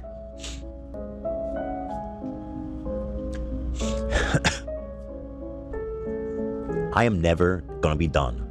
And many people... That feels like a threat, being like, I'm never going to be done with you. Isn't that a threat? Maybe at this point of my video saying all I've done is condemn Ethan because of guilt by association. Well, after the podcast aired, Anissa took... Chat says kind of clickbaity with the watermelon. Okay, so when I first saw it, I thought it was a Palestinian thing. And I was like, you know what's the problem with Ethan? You know what's the problem with anybody? Y'all can't read a room to save your life. Why would you get a watermelon tattoo as you're supporting a genocide by supporting Israel? Do you know what I'm saying? Like, read the fucking room, you fucking idiot. Like, I might be autistic, but I feel like I can read the room better than that. Do you know what I mean? Because I did think it was like a Palestinian something, and I was confused. Like, oh, they're eating the watermelon. They're eating Palestine. Like, my brain went all places because I'm like, what is it? What is it? What is it? Oh, and then I thought it was like I love the children of the world. We are the world. And I was like, okay. And then I got confused. So now I'm learning it's his kids. But yeah, you know what I mean? Read the room. And then because you're not reading the room, it feels malicious. And then it's like the Elon thing, doing the Nazi salute. Read the room, you fucking twat. Can I say twat? That's not a slur, right? I'm learning every day something's a slur. Is that a slur? Anyways, the point is like, read the room. You know what I mean? Read the room. And he can't read the room. To Twitter to say to Ethan, you are condemning me for things that my husband has done. But in classic Ethan Klein fashion, he clapped back with an absolutely unbelievable response. And the response gave a list. There is a list. This list of all of the things that Anissa had done to wrong Ethan. And these were, you have been involved in every content cop. You were at Hassan's house during the filming of Sketch flipping off the camera. Pause. So? Why is this even on the list? Chess says twat is British slang for pussy. Oh. Did I look at? I might be plant-based, but I still eat twat. Does that make sense? Is that grammatically correct? Did I get it right? Anyways, why is this even on the list? Ian literally cites you in the video. Anissa is half Lebanese and half Irish, so she understands Israeli propaganda and oppression. This is a particularly interesting point to cite because perhaps she might have some familial awareness of this. If you meet a lot of Irish people, especially those with deep connections to the country, very often they are more politically aware than most people because British colonisation of Northern Ireland has not really ended and the effects were felt throughout the 20th century undeniably. He goes on, you've been making snide remarks during this entire debacle, i.e. inbred. You scolded Dad for leaving me a nice comment. You argued with Harley about Zionism. So did Ian, where he admits to not even knowing what that means. Now, in the context of this, I feel like it's pretty important to note that the Harley he is talking about is the epic Mealtimes guy, who is literally someone that tried to deny the Israeli military had killed 15 paramedics in a shooting. Now, Israel was lying about this, of course, but it was obvious to anyone with a brain that Israel, the country who has been exterminating people, their own soldiers admit that they just randomly kill people for fun, had killed these people. Yet, epic Mealtimes Harley, the guy who eats burgers, was telling us all about how the IOF couldn't have actually done this. Utterly ridiculous to sit there and condemn her for this. You were caught in Milhouse's DMs. Yet again, guilt by association. If you sit here and dismiss what I am saying, Ethan has cultivated this huge audience, and as I say, his sponsor, Dan Saltman, is a humongous harasser of Hassan. Even I felt when making this video, oh, are some of these points valid, but the truth is that Ethan has been obsessed with people because of guilt by association. Chat says women are better at reading rooms. We're not better at reading rooms. We've been conditioned by patriarchy to consider people's feelings before our own and to shut our mouths and listen. We've been conditioned to allow men to run their mouths and make mistakes and be socially pigs. And then we're supposed to sit around and be like, hee hee. Women aren't better at reading rooms. I mean, we are better at reading rooms because we've been traumatized through patriarchy. I agree with you. We are better at reading rooms. But I'm not happy about it. Okay? I'm not happy about it. I'd love to say it's a great skill we picked up, but we're actually just traumatized. Do you know what being diagnosed with autism led me to believe? I believed this is so autistic. Prior to being diagnosed with autism, I thought I was just a fucking smart bitch who could read a room and guess what somebody was thinking by just the slight twitch of their eye. And I was like, I'm so fucking smart. You're a traumatized bitch that has been like aware of every little twitch a person has because you're getting ready for a fucking fight, you traumatized hoe. Pay attention, bitch. You're not smart. You're traumatized. Damn it. Trauma really makes you think you're smart. Trauma really makes you think you're the smartest person in the room. Yes. You think you're Sherlock fucking Holmes, chat. You're like, I'm fucking Sherlock, bro. You're just traumatized. But also kind of smart. But also, I'm kind of smart because not because I'm traumatized. We do not want to traumatize our kids so they're smart. You know what I mean? Like, but I'm kind of smart, but not because I'm traumatized. You know, regardless of, you know what? Okay. Claiming that Bad Empanada was the most evil man on earth. And for all of the things that Bad Empanada has said, he's never said that human beings deserve genocide because of their Yeah, in spite of the trauma. Thank you, chat. culture, unlike the people who now orbit around Ethan Klein and support his lawsuits. You were caught in Denim's chat, guilt by association. Your private Twitter account got leaked of you talking shit. Who cares? She's talking shit about you privately because your behavior has been absolutely unhinged. And finally, That's what I'm saying. Ethan's list is like, I don't like that you don't like me. Tell me that's not crazy. To sit there and be like, so because people don't like you, you're going to attack them and go after them? knows at least to shut the fuck up, but you're the only fool who continually engages with me, so obviously I'm talking to you, not Ian. The only thing this point proves is again how willing you are to throw Ian under the bus. I had nothing to do with it. Go after Ian, not me. Give me a break. I don't think that that is the point that she is making. I think the point that she is making here is Ian did these things, not me, but you are obsessively going after me because like Frogan, Denims, and Caseytron, Anissa is someone who is hated online, especially by the kind of people who now inhabit the Ethan Klein sphere. People who enjoy the content of Tectone are going to enjoy this, because Tectone is someone who spends his time dunking on sex workers, calling women bitches and whores all the time. I feel like this kind of just proves my point exactly of why this is a video that has merit, because the point that I am making is Ethan has cultivated a Reddit and a fan base that are made up of right-wingers who just straight up hate women, and these lawsuits are providing enjoyment for these people. 100%. Why do I change my rhetoric on stream? My partner and I were just talking about this because I was like, well, you know, I changed the way I talk on stream. And they were like, yeah, because you decided it would cause more harm than good. And I was like, oh yeah, that is why I changed why I talked on stream. Because we were watching a video, something about the context of like changing, I think it was around ContraPoints maybe. What was it about? Something like changing the way you talk to appeal to the audience. My partner's like, you don't do that. Obviously, you'd be more popular if you did. And I was like, yeah, but sometimes I change how I talk on stream. And they were like, well, that's because we decided it would cause more harm. And I was like, oh yeah. Like we make a decision in the same way I make the decision. In the same way Ethan made the decision to stop talking in a particular way because he was inviting bad people into his audience. I changed the way I talk to signal to the right audience. Like, why do I say IOF instead of IDF? Because I was like, okay, are we saying IOF now? I'm saying IOF. Because like the idea is like I'm trying to signal to the group I'm most aligned with in terms of values and to reject the people that are not good, right? In a sense, or not aligned with my values. Ethan used to do that. That was Ethan's whole arc, was that he would change the way he talked because he realized his audience was turning out to be really bad, right? But all of see how language is a construct and it helps create the construct? It's like when I hear people say like non-binary people without saying non-binary people. It's like, ooh, this is a safe space, or this is not a safe space, right? Yeah, he reverted back. He really did. Huh? Ethan went back. He now is cultivating exactly the audience he worked so hard to get rid of. Yeah. Damn. By punishing these women. Ethan is someone who is incensed by the idea that he is some kind of misogynist. He was angry at Taylor Lorenz and Kat Tenenbaum for commenting this, and as Sean DeBlack pointed out, Ethan even used his lawsuit in a misogynistic way. He tried to get Taylor Lorenz and Kat Tenenbaum to grovel to him, two acclaimed journalists who have had stories published in mainstream news outlets, and Ethan wanted them to grovel to him so someone didn't get sued. That seems kind of misogynistic, trying to bully women as a 40-year-old into saying sorry to you because of your abhorrent belief. See, this is why I keep saying, hey, by the time I'm 40, I really want to grow up. Because I really don't want to be Ethan at 40. You know, I know Neurodivergent, we're kind of late starters, I get it. But like, I really don't want to be 40 and Ethan Klein. Or Elon Musk, you know? I don't want to get to 50 and be like, look at me, I'm so edgy.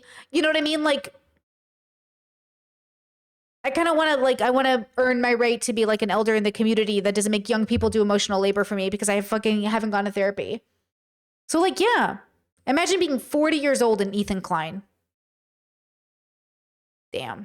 and your decision to use your considerable wealth to bully people is despicable. But it's Ethan Klein. Should you really be surprised? And what I'm not going to do in this video, but I'm sure many people could, is go in depth about Ethan's history of misogyny. Ethan has been doing this for years, and it wasn't even 5, 6, 7 years ago. There are clips from 2022, 2023 of Ethan doing and saying despicable things. Ethan has referred to Denims as a bitch and childless. He has referred to Anissa as a bitch. And I've got to be honest, you saying the word bitch when you're talking about a man isn't so bad. Perhaps some would take major offense, but if you are using it in a derogatory way alongside the term childless when you are talking about women, I feel like there might be something up there. I feel like that might not be an appropriate thing to be doing. But of course, it's Ethan. But ultimately, I don't want to just sit here and harp on over and over again. You can see that Ethan hasn't changed. You can see that this man is still a misogynist. Going back to it, these lawsuits are a way for Ethan and his right-wing fans to enjoy by punishing others. He doesn't care about fair use. He doesn't care about copyright. He doesn't even Exactly.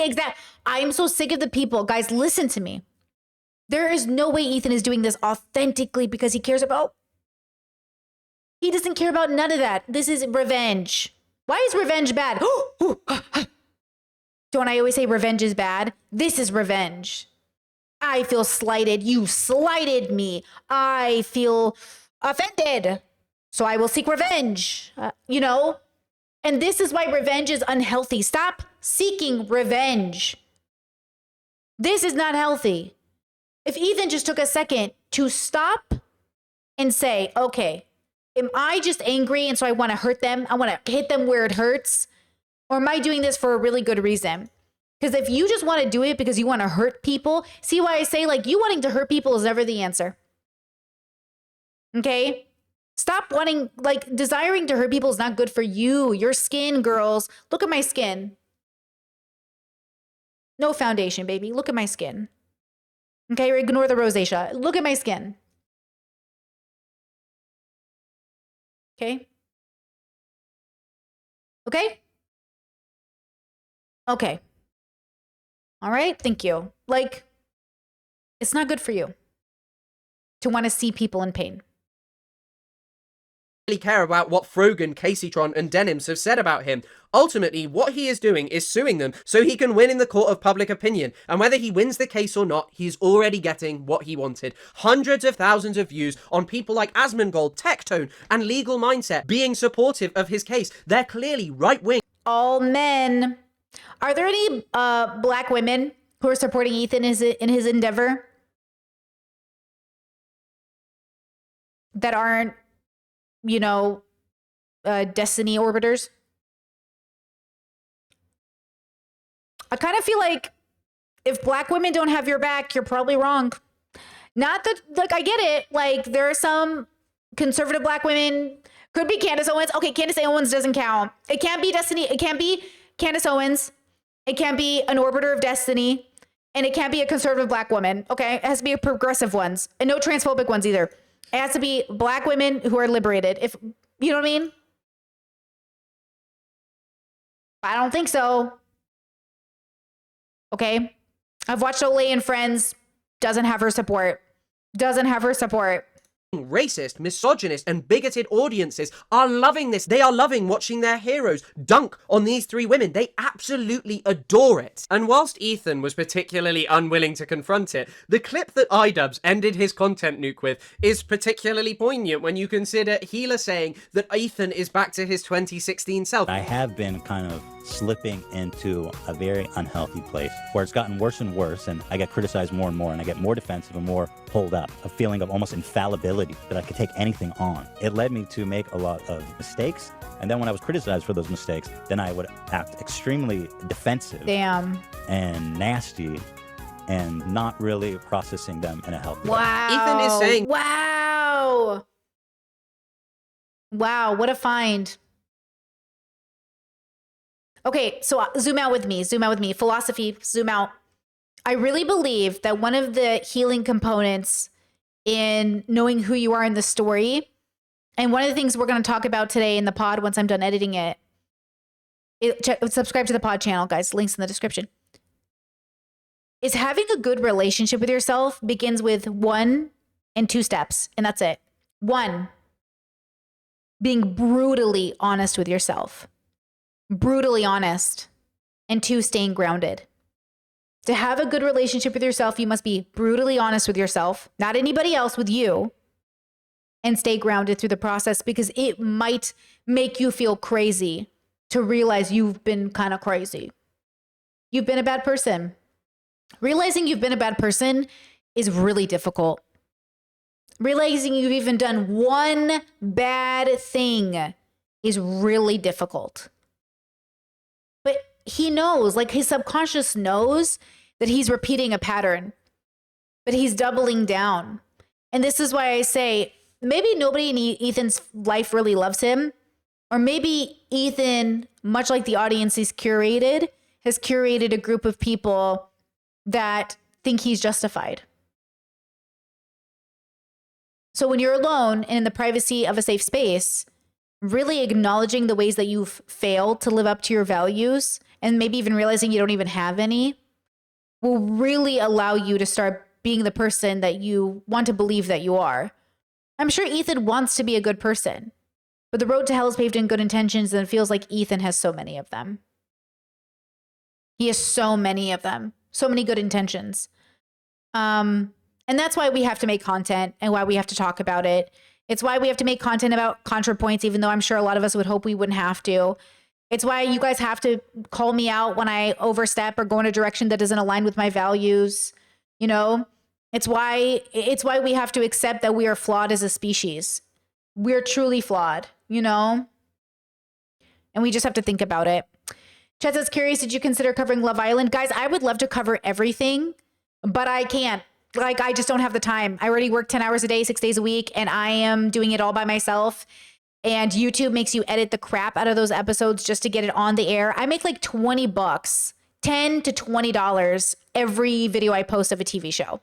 If I'm lucky, I'll make $50. Like, it's like 10 hours of editing just for the possibility. So like, I am already overwhelmed with how much I'm doing, but no, maybe one day I'll get to it, you know?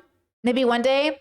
Chess, is it mostly editing time? It's all of it, but yeah, editing. Kafernackle said this too. He said people, like, we love this job, but even just getting on camera and feeling ready to talk to the world is a lot, right? That's like a 3-hour process, and then you have to edit for 5 to 7 hours, and then the whole day's done. That's it. That's all I did all day. And you're like, fuck, 10 hours went by and I put up one 20-minute video. Are you fucking serious? Because it's just a process. Also, I'm disabled, so I have to give myself some leeway. I feel like I could have done it in the past easier, but I really want to get it out for you. I can't wait to do Queer Ultimatum. I'm so excited. I love doing it. But if you're patient with me and you don't mind seeing it a few months late, I could probably have Love Island out in October. But see, I can't promise anything before October. Sorry, you know, but I would love to watch it. So, you know, fingers crossed. Okay, let's go back to Chris. That he did not take criticism well then, and it put him in a dark place. Look where he is at now. Does obsessively posting about Hasan Piker and people around him and using your money to abuse smaller content creators online on your 40th birthday really look like a happy place to be at? Does cultivating a community of right-wing orbiters who say despicable things, who have serious allegations against them, really look like a happy place to be at for someone who was allegedly a left-wing social democrat just a couple of years ago, and even earlier this year when it suited him? And it's absolutely undeniable that Ethan has ended up here because he was unwilling to confront or listen to very reasonable criticism made against him by people like myself and so many others. He has ignored my content over and over again. He's ignored Bad Empanadas. He's ignored Noah Sampson's actual videos, choosing to condemn them over many other things. It is undeniable that he spread lies about there being command centers under hospitals, that he has platformed people like Ahmed Fuad Al-Khatib, a pro-Israel propagandist, and done many other things, a few of which I will detail here. When he's told he's a misogynist, he wants journalists to grovel to him by abusing them through suing a poorer content creator. And when he's called a Zionist over and over again, he's unwilling to confront it, and he pretends that it is nothing more than anti-Semitic hatred unfairly targeting him, when over and over again he has spewed Zionist propaganda that is easily proven through videos by content creators like myself. Is this really what you want to be, Ethan? A multi-millionaire who punishes smaller content creators by throwing around considerable amounts of money, whose remaining fan base is exclusively right-wingers who are largely misogynist, who have no problem.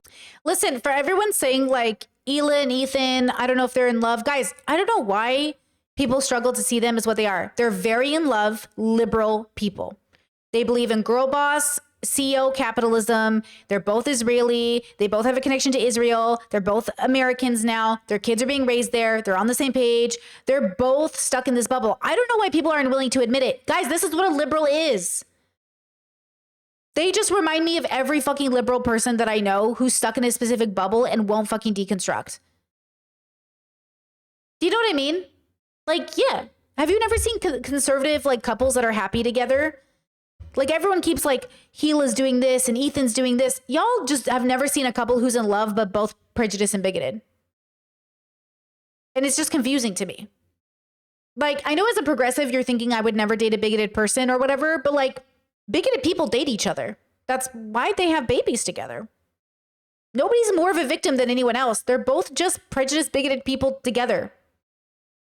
That's why they're in love. Now, if one person deconstructs and the other doesn't, well, that would be a thing. But like, they've just been in love since they were teenagers and they've grown in a direction together. My parents are very in love and homophobic and transphobic together in love. And they got 3 gay kids. Okay. So like, I don't know why you never seen a transphobe in love, but like I have, and they're very compatible. Because they share values, you know? Problem with people like Tectone. And if you want to see how unwilling Ethan is to just admit that Chad said Gila doesn't even know who Ethan is. This is not love. I think you're being incredibly parasocial and toxic. They've known each other since they were very young. They've grown up together. They're best friends. They have lots of kids together. I don't know why you think you, stranger on the internet, knows more about Ethan and Hila. You're being weird. Okay? And I will block you because I don't want that toxicity in my chat. That is so fucking weird of you. You're being weird. You have no data to feel like they aren't just a couple who's in love like anybody else. And I will block you. he is a Zionist, and to maybe confront his beliefs. His psychosexual obsession with Hassan takes precedence over even this, because what Ethan did recently to dunk on Hassan was to uncritically share a statement. Yeah, I agree. Chet says people want to make Hila out to be this Machiavellian mastermind too because people love to blame women. Stop blaming women for people's opinions or men's opinions and actions. Okay, I understand why you're thinking that, but it's a bad thought. Because you're not doing the acceptance things that, like, I don't know, like, everything they're doing makes sense within their bubble construct, you know? Of the Gaza Humanitarian Foundation, an aid organization. Hold on, Discord said, I guess I just don't think a person who loves him could watch him deteriorate so bad without trying to intervene. He's not deteriorating to them. I need you guys to really get this. In his bubble, from their perspective, he is winning. I need you to really, everybody zoom out. In their bubble, Ethan is winning. Ethan is a good guy. Ethan is winning. Ethan is healthy. Ethan is a hero. I need a hero. It's not a breakdown, it's a victory. In their bubble, Ethan is literally kicking ass right now.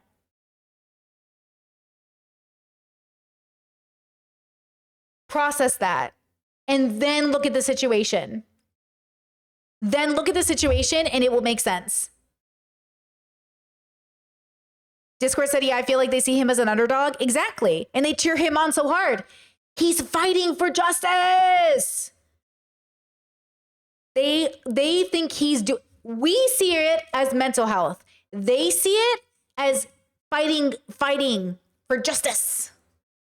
So not only do they need to deconstruct and realize it, but everyone around them, right? Like, you don't understand the layers of psychology, the layers of human trauma, the layers of just being in a bubble and thinking a thing. It takes many years for people to come to a realization. It takes many years for people to have a wake-up call. Look at J.K. Rowling and the people she surrounds herself with. Look at all these toxic people surround themselves with. I'm reviewing Mormon wives right now, and what is my criticism of Miranda? Her desire to be in mom talk is inherently toxic. And yet here she is fighting for her life to be accepted back into the group. And I'm saying, Miranda, get out of the bubble. But everyone says, you'll be on TV, you'll have status, you'll have money. That's what I'm saying. Like, people can't see it. We can only see it because we're outside of it. We're kind of privileged in that sense. In the same way that hindsight's 2020. In the same way it's easier for me to help other people than help myself. And the same way that humans are going to human. It's easy for us to see it. We're not in it. You know?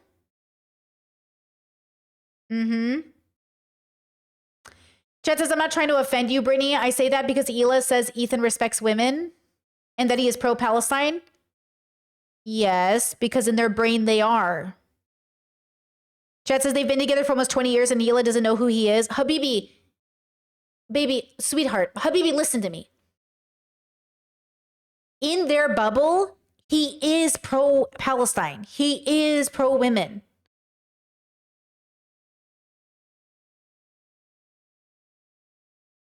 Okay, this goes back to the consent chart, okay?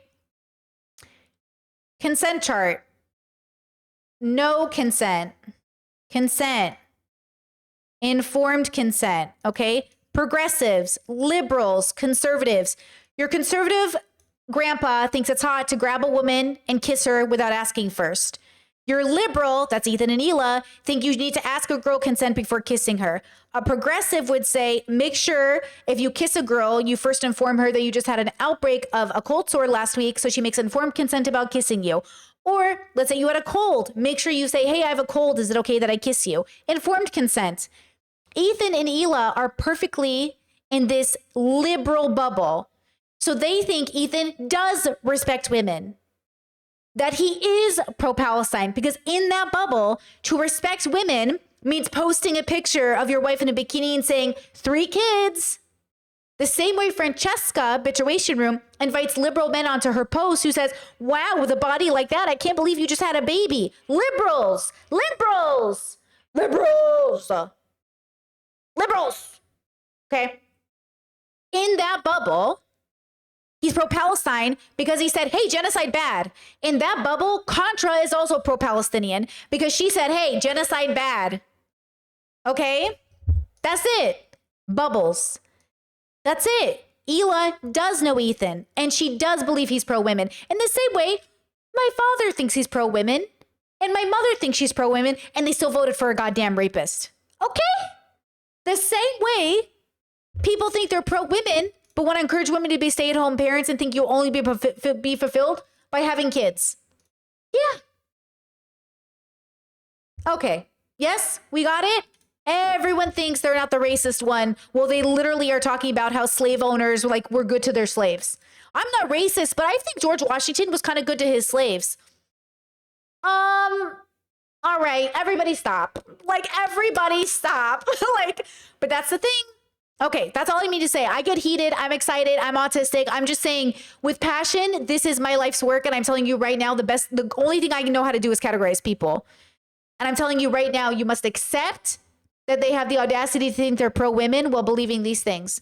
In the same way, people think they're pro-women. In the same way, Nara Smith probably thinks she's pro-women, you know? Created by Israel and senior figures within the Israeli military who openly talk about... In the same way, choice feminists think they're pro-women. Ooh, that's a better one. In the same way, choice feminists think they're pro-women. Well, if she wants to be in an abusive relationship, it's still feminist. It's her choice. Wrong. Boo. Boo. Not pro-women. Boo.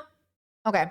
Expelling Palestinians, a sadistic aid operation that has led to the massacre of already more than 600 Palestinians, which operates in a despicable way, where Palestinians are forced to walk a long distance to a point until they receive a Facebook message around 10 to 15 minutes before the opening of the site, and then they travel another kilometre and run, and the aid is distributed in under 15 minutes, tens of thousands of boxes of aid thrown out to hungry and starved people, and then after this, they're shot at, they're massacred, targeted with tear gas. We've seen videos of American soldiers whooping as they shoot and hit Palestinians. At that moment, bursts of gunfire erupt close by, at least 15 shots.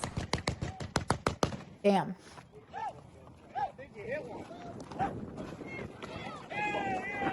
But Ethan's not actually looking at the news. The self-proclaimed pro-Palestine man doesn't post about this. He posted more about when Israel was getting targeted by Iran after it started a war of aggression than he would ever post about something like this. He uncritically posts the statements of the GHF, and I must add with this, it is an organization who the Boston Consulting Group have played a considerable role in, and they literally designed plans to expel Palestinians from Gaza. This is all this aid operation is, and Ethan shares it uncritically. He constantly claims that people hate him because of anti-Semitism, but it's just not the case. And as Noah Sampson has talked about in his video, How to Girl Boss a Genocide, Hila was sharing videos celebrating the people who were bombing Iran, talking about agency of women while she posted sad videos about how her family had to go into a shelter.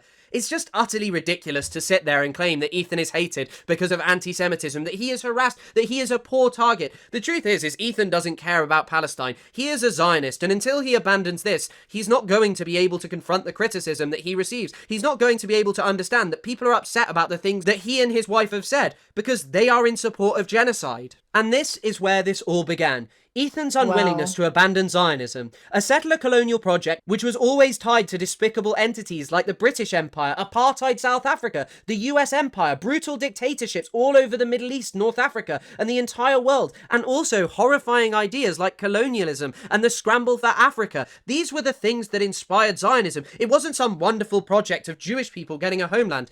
It was a racist settler colonial project sponsored by anti-Semitic British politicians, some of whom wanted to do away with Jewish people, and some of whom thought that Jewish people controlled the world, and so it was a good idea to give them a state. But it wasn't this magnificent idea of Jewish return. The idea that it has protected Jewish people or brought safety to them isn't true. The majority of Holocaust survivors did not go to Israel. The majority of Jewish people the world over are still not going to Israel, and it is safer for someone to be a Jewish person in America than it is in Israel right now. You are far more likely to be killed because of Israel's constant expansion and settler colonialism practiced against Palestinians, which provokes resistance if you live in Israel than if you live in America. And because of Ethan's unwillingness to confront any of this, he's ended up here, with a community that is celebrating people like Tectone, Asmongold. These are the people who love what I don't have a lot of wise words to say about any of this.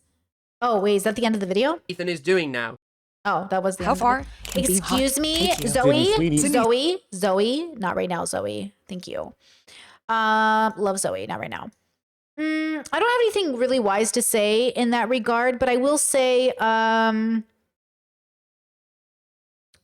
I mean, I don't really believe in gender, let alone borders, but it is an interesting idea to be like, I'm going to put my people on an island to keep them safe from the rest of the world, but I'm also going to fight the rest of the world. But also it's like an interesting idea of like, I want to put my people on an island to keep them safe. If only the world was a safe space so we didn't have to make islands. But then when you participate in continuing to make the world on a whole not a safe space, you continue to create the situation that needed you to feel an island made sense for your people in the first place. You know what I mean? Like, you know, chat says Brittany is wearing a hijab, consider choice feminism. I heard someone close to me say that, and I'm just confused by it. I think women who engage in Islam are inherently anti-women, but I think in a world in which Islam didn't exist, women would wear the hijab. We would just call it a scarf. I think in a world where men didn't exist, women would still wear a scarf or even a burqa, because some of us have sensory issues and it's nice to go out in public in a burqa. But we wouldn't be wearing it because we're Muslims. We'd be wearing it because we were autistic. If you are engaging in patriarchal religions, you aren't pro-women, period, or pro-trans or gay people. Nothing good comes out of patriarchy. You're not even pro-men. If you engage in patriarchal religions, you're not even pro-men, right? Because the patriarchy convinces you that men are basically cannon fodder and the only ones smart enough to make good decisions. So yeah, you can keep doing you. You're going to do it anyways. But I fundamentally believe that anything patriarchal is wrong. But I also believe that, like I said, you know, I think the burqa could be normalized in a very safe way, but it just wouldn't be through Islam. It'd be for the fashion. It'd be autistic. You know? I think the issue is that we are trying to modernize patriarchal religions to be more feminist, and you can't. And that's what the Mormon wives are trying to do. On Mormon Wives right now, they're like, we're Mormon, but we're questioning the patriarchy. You would have to dismantle Mormonism. If your religion is inherently patriarchal, it is inherently anti anything not patriarchal. Whatever you consider not the patriarchy, the enemy of the patriarchy. Yeah, patriarchy bad. Period. Right? But I think that's the problem I'm always going to have with women wanting to modernize patriarchal religions. Yeah. But I mean, I don't have a problem with the hijab in general. I don't have a problem with women covering up. I don't have a problem with modesty. I don't have a problem with men covering up. I don't have a problem with any of that. I have a problem with why you do it. I think that's what it is. It's like, why do you do it? That's it. That's all it's about. All right, girls, we did it. Misogyny bad, patriarchy bad, but we all suffer under patriarchy, so let's do our best to deconstruct our misogyny, internalized or otherwise, because we're all suffering. And because we're all suffering and traumatized, we make the world suffer. Hurt people, and we are all hurting. All right? All right.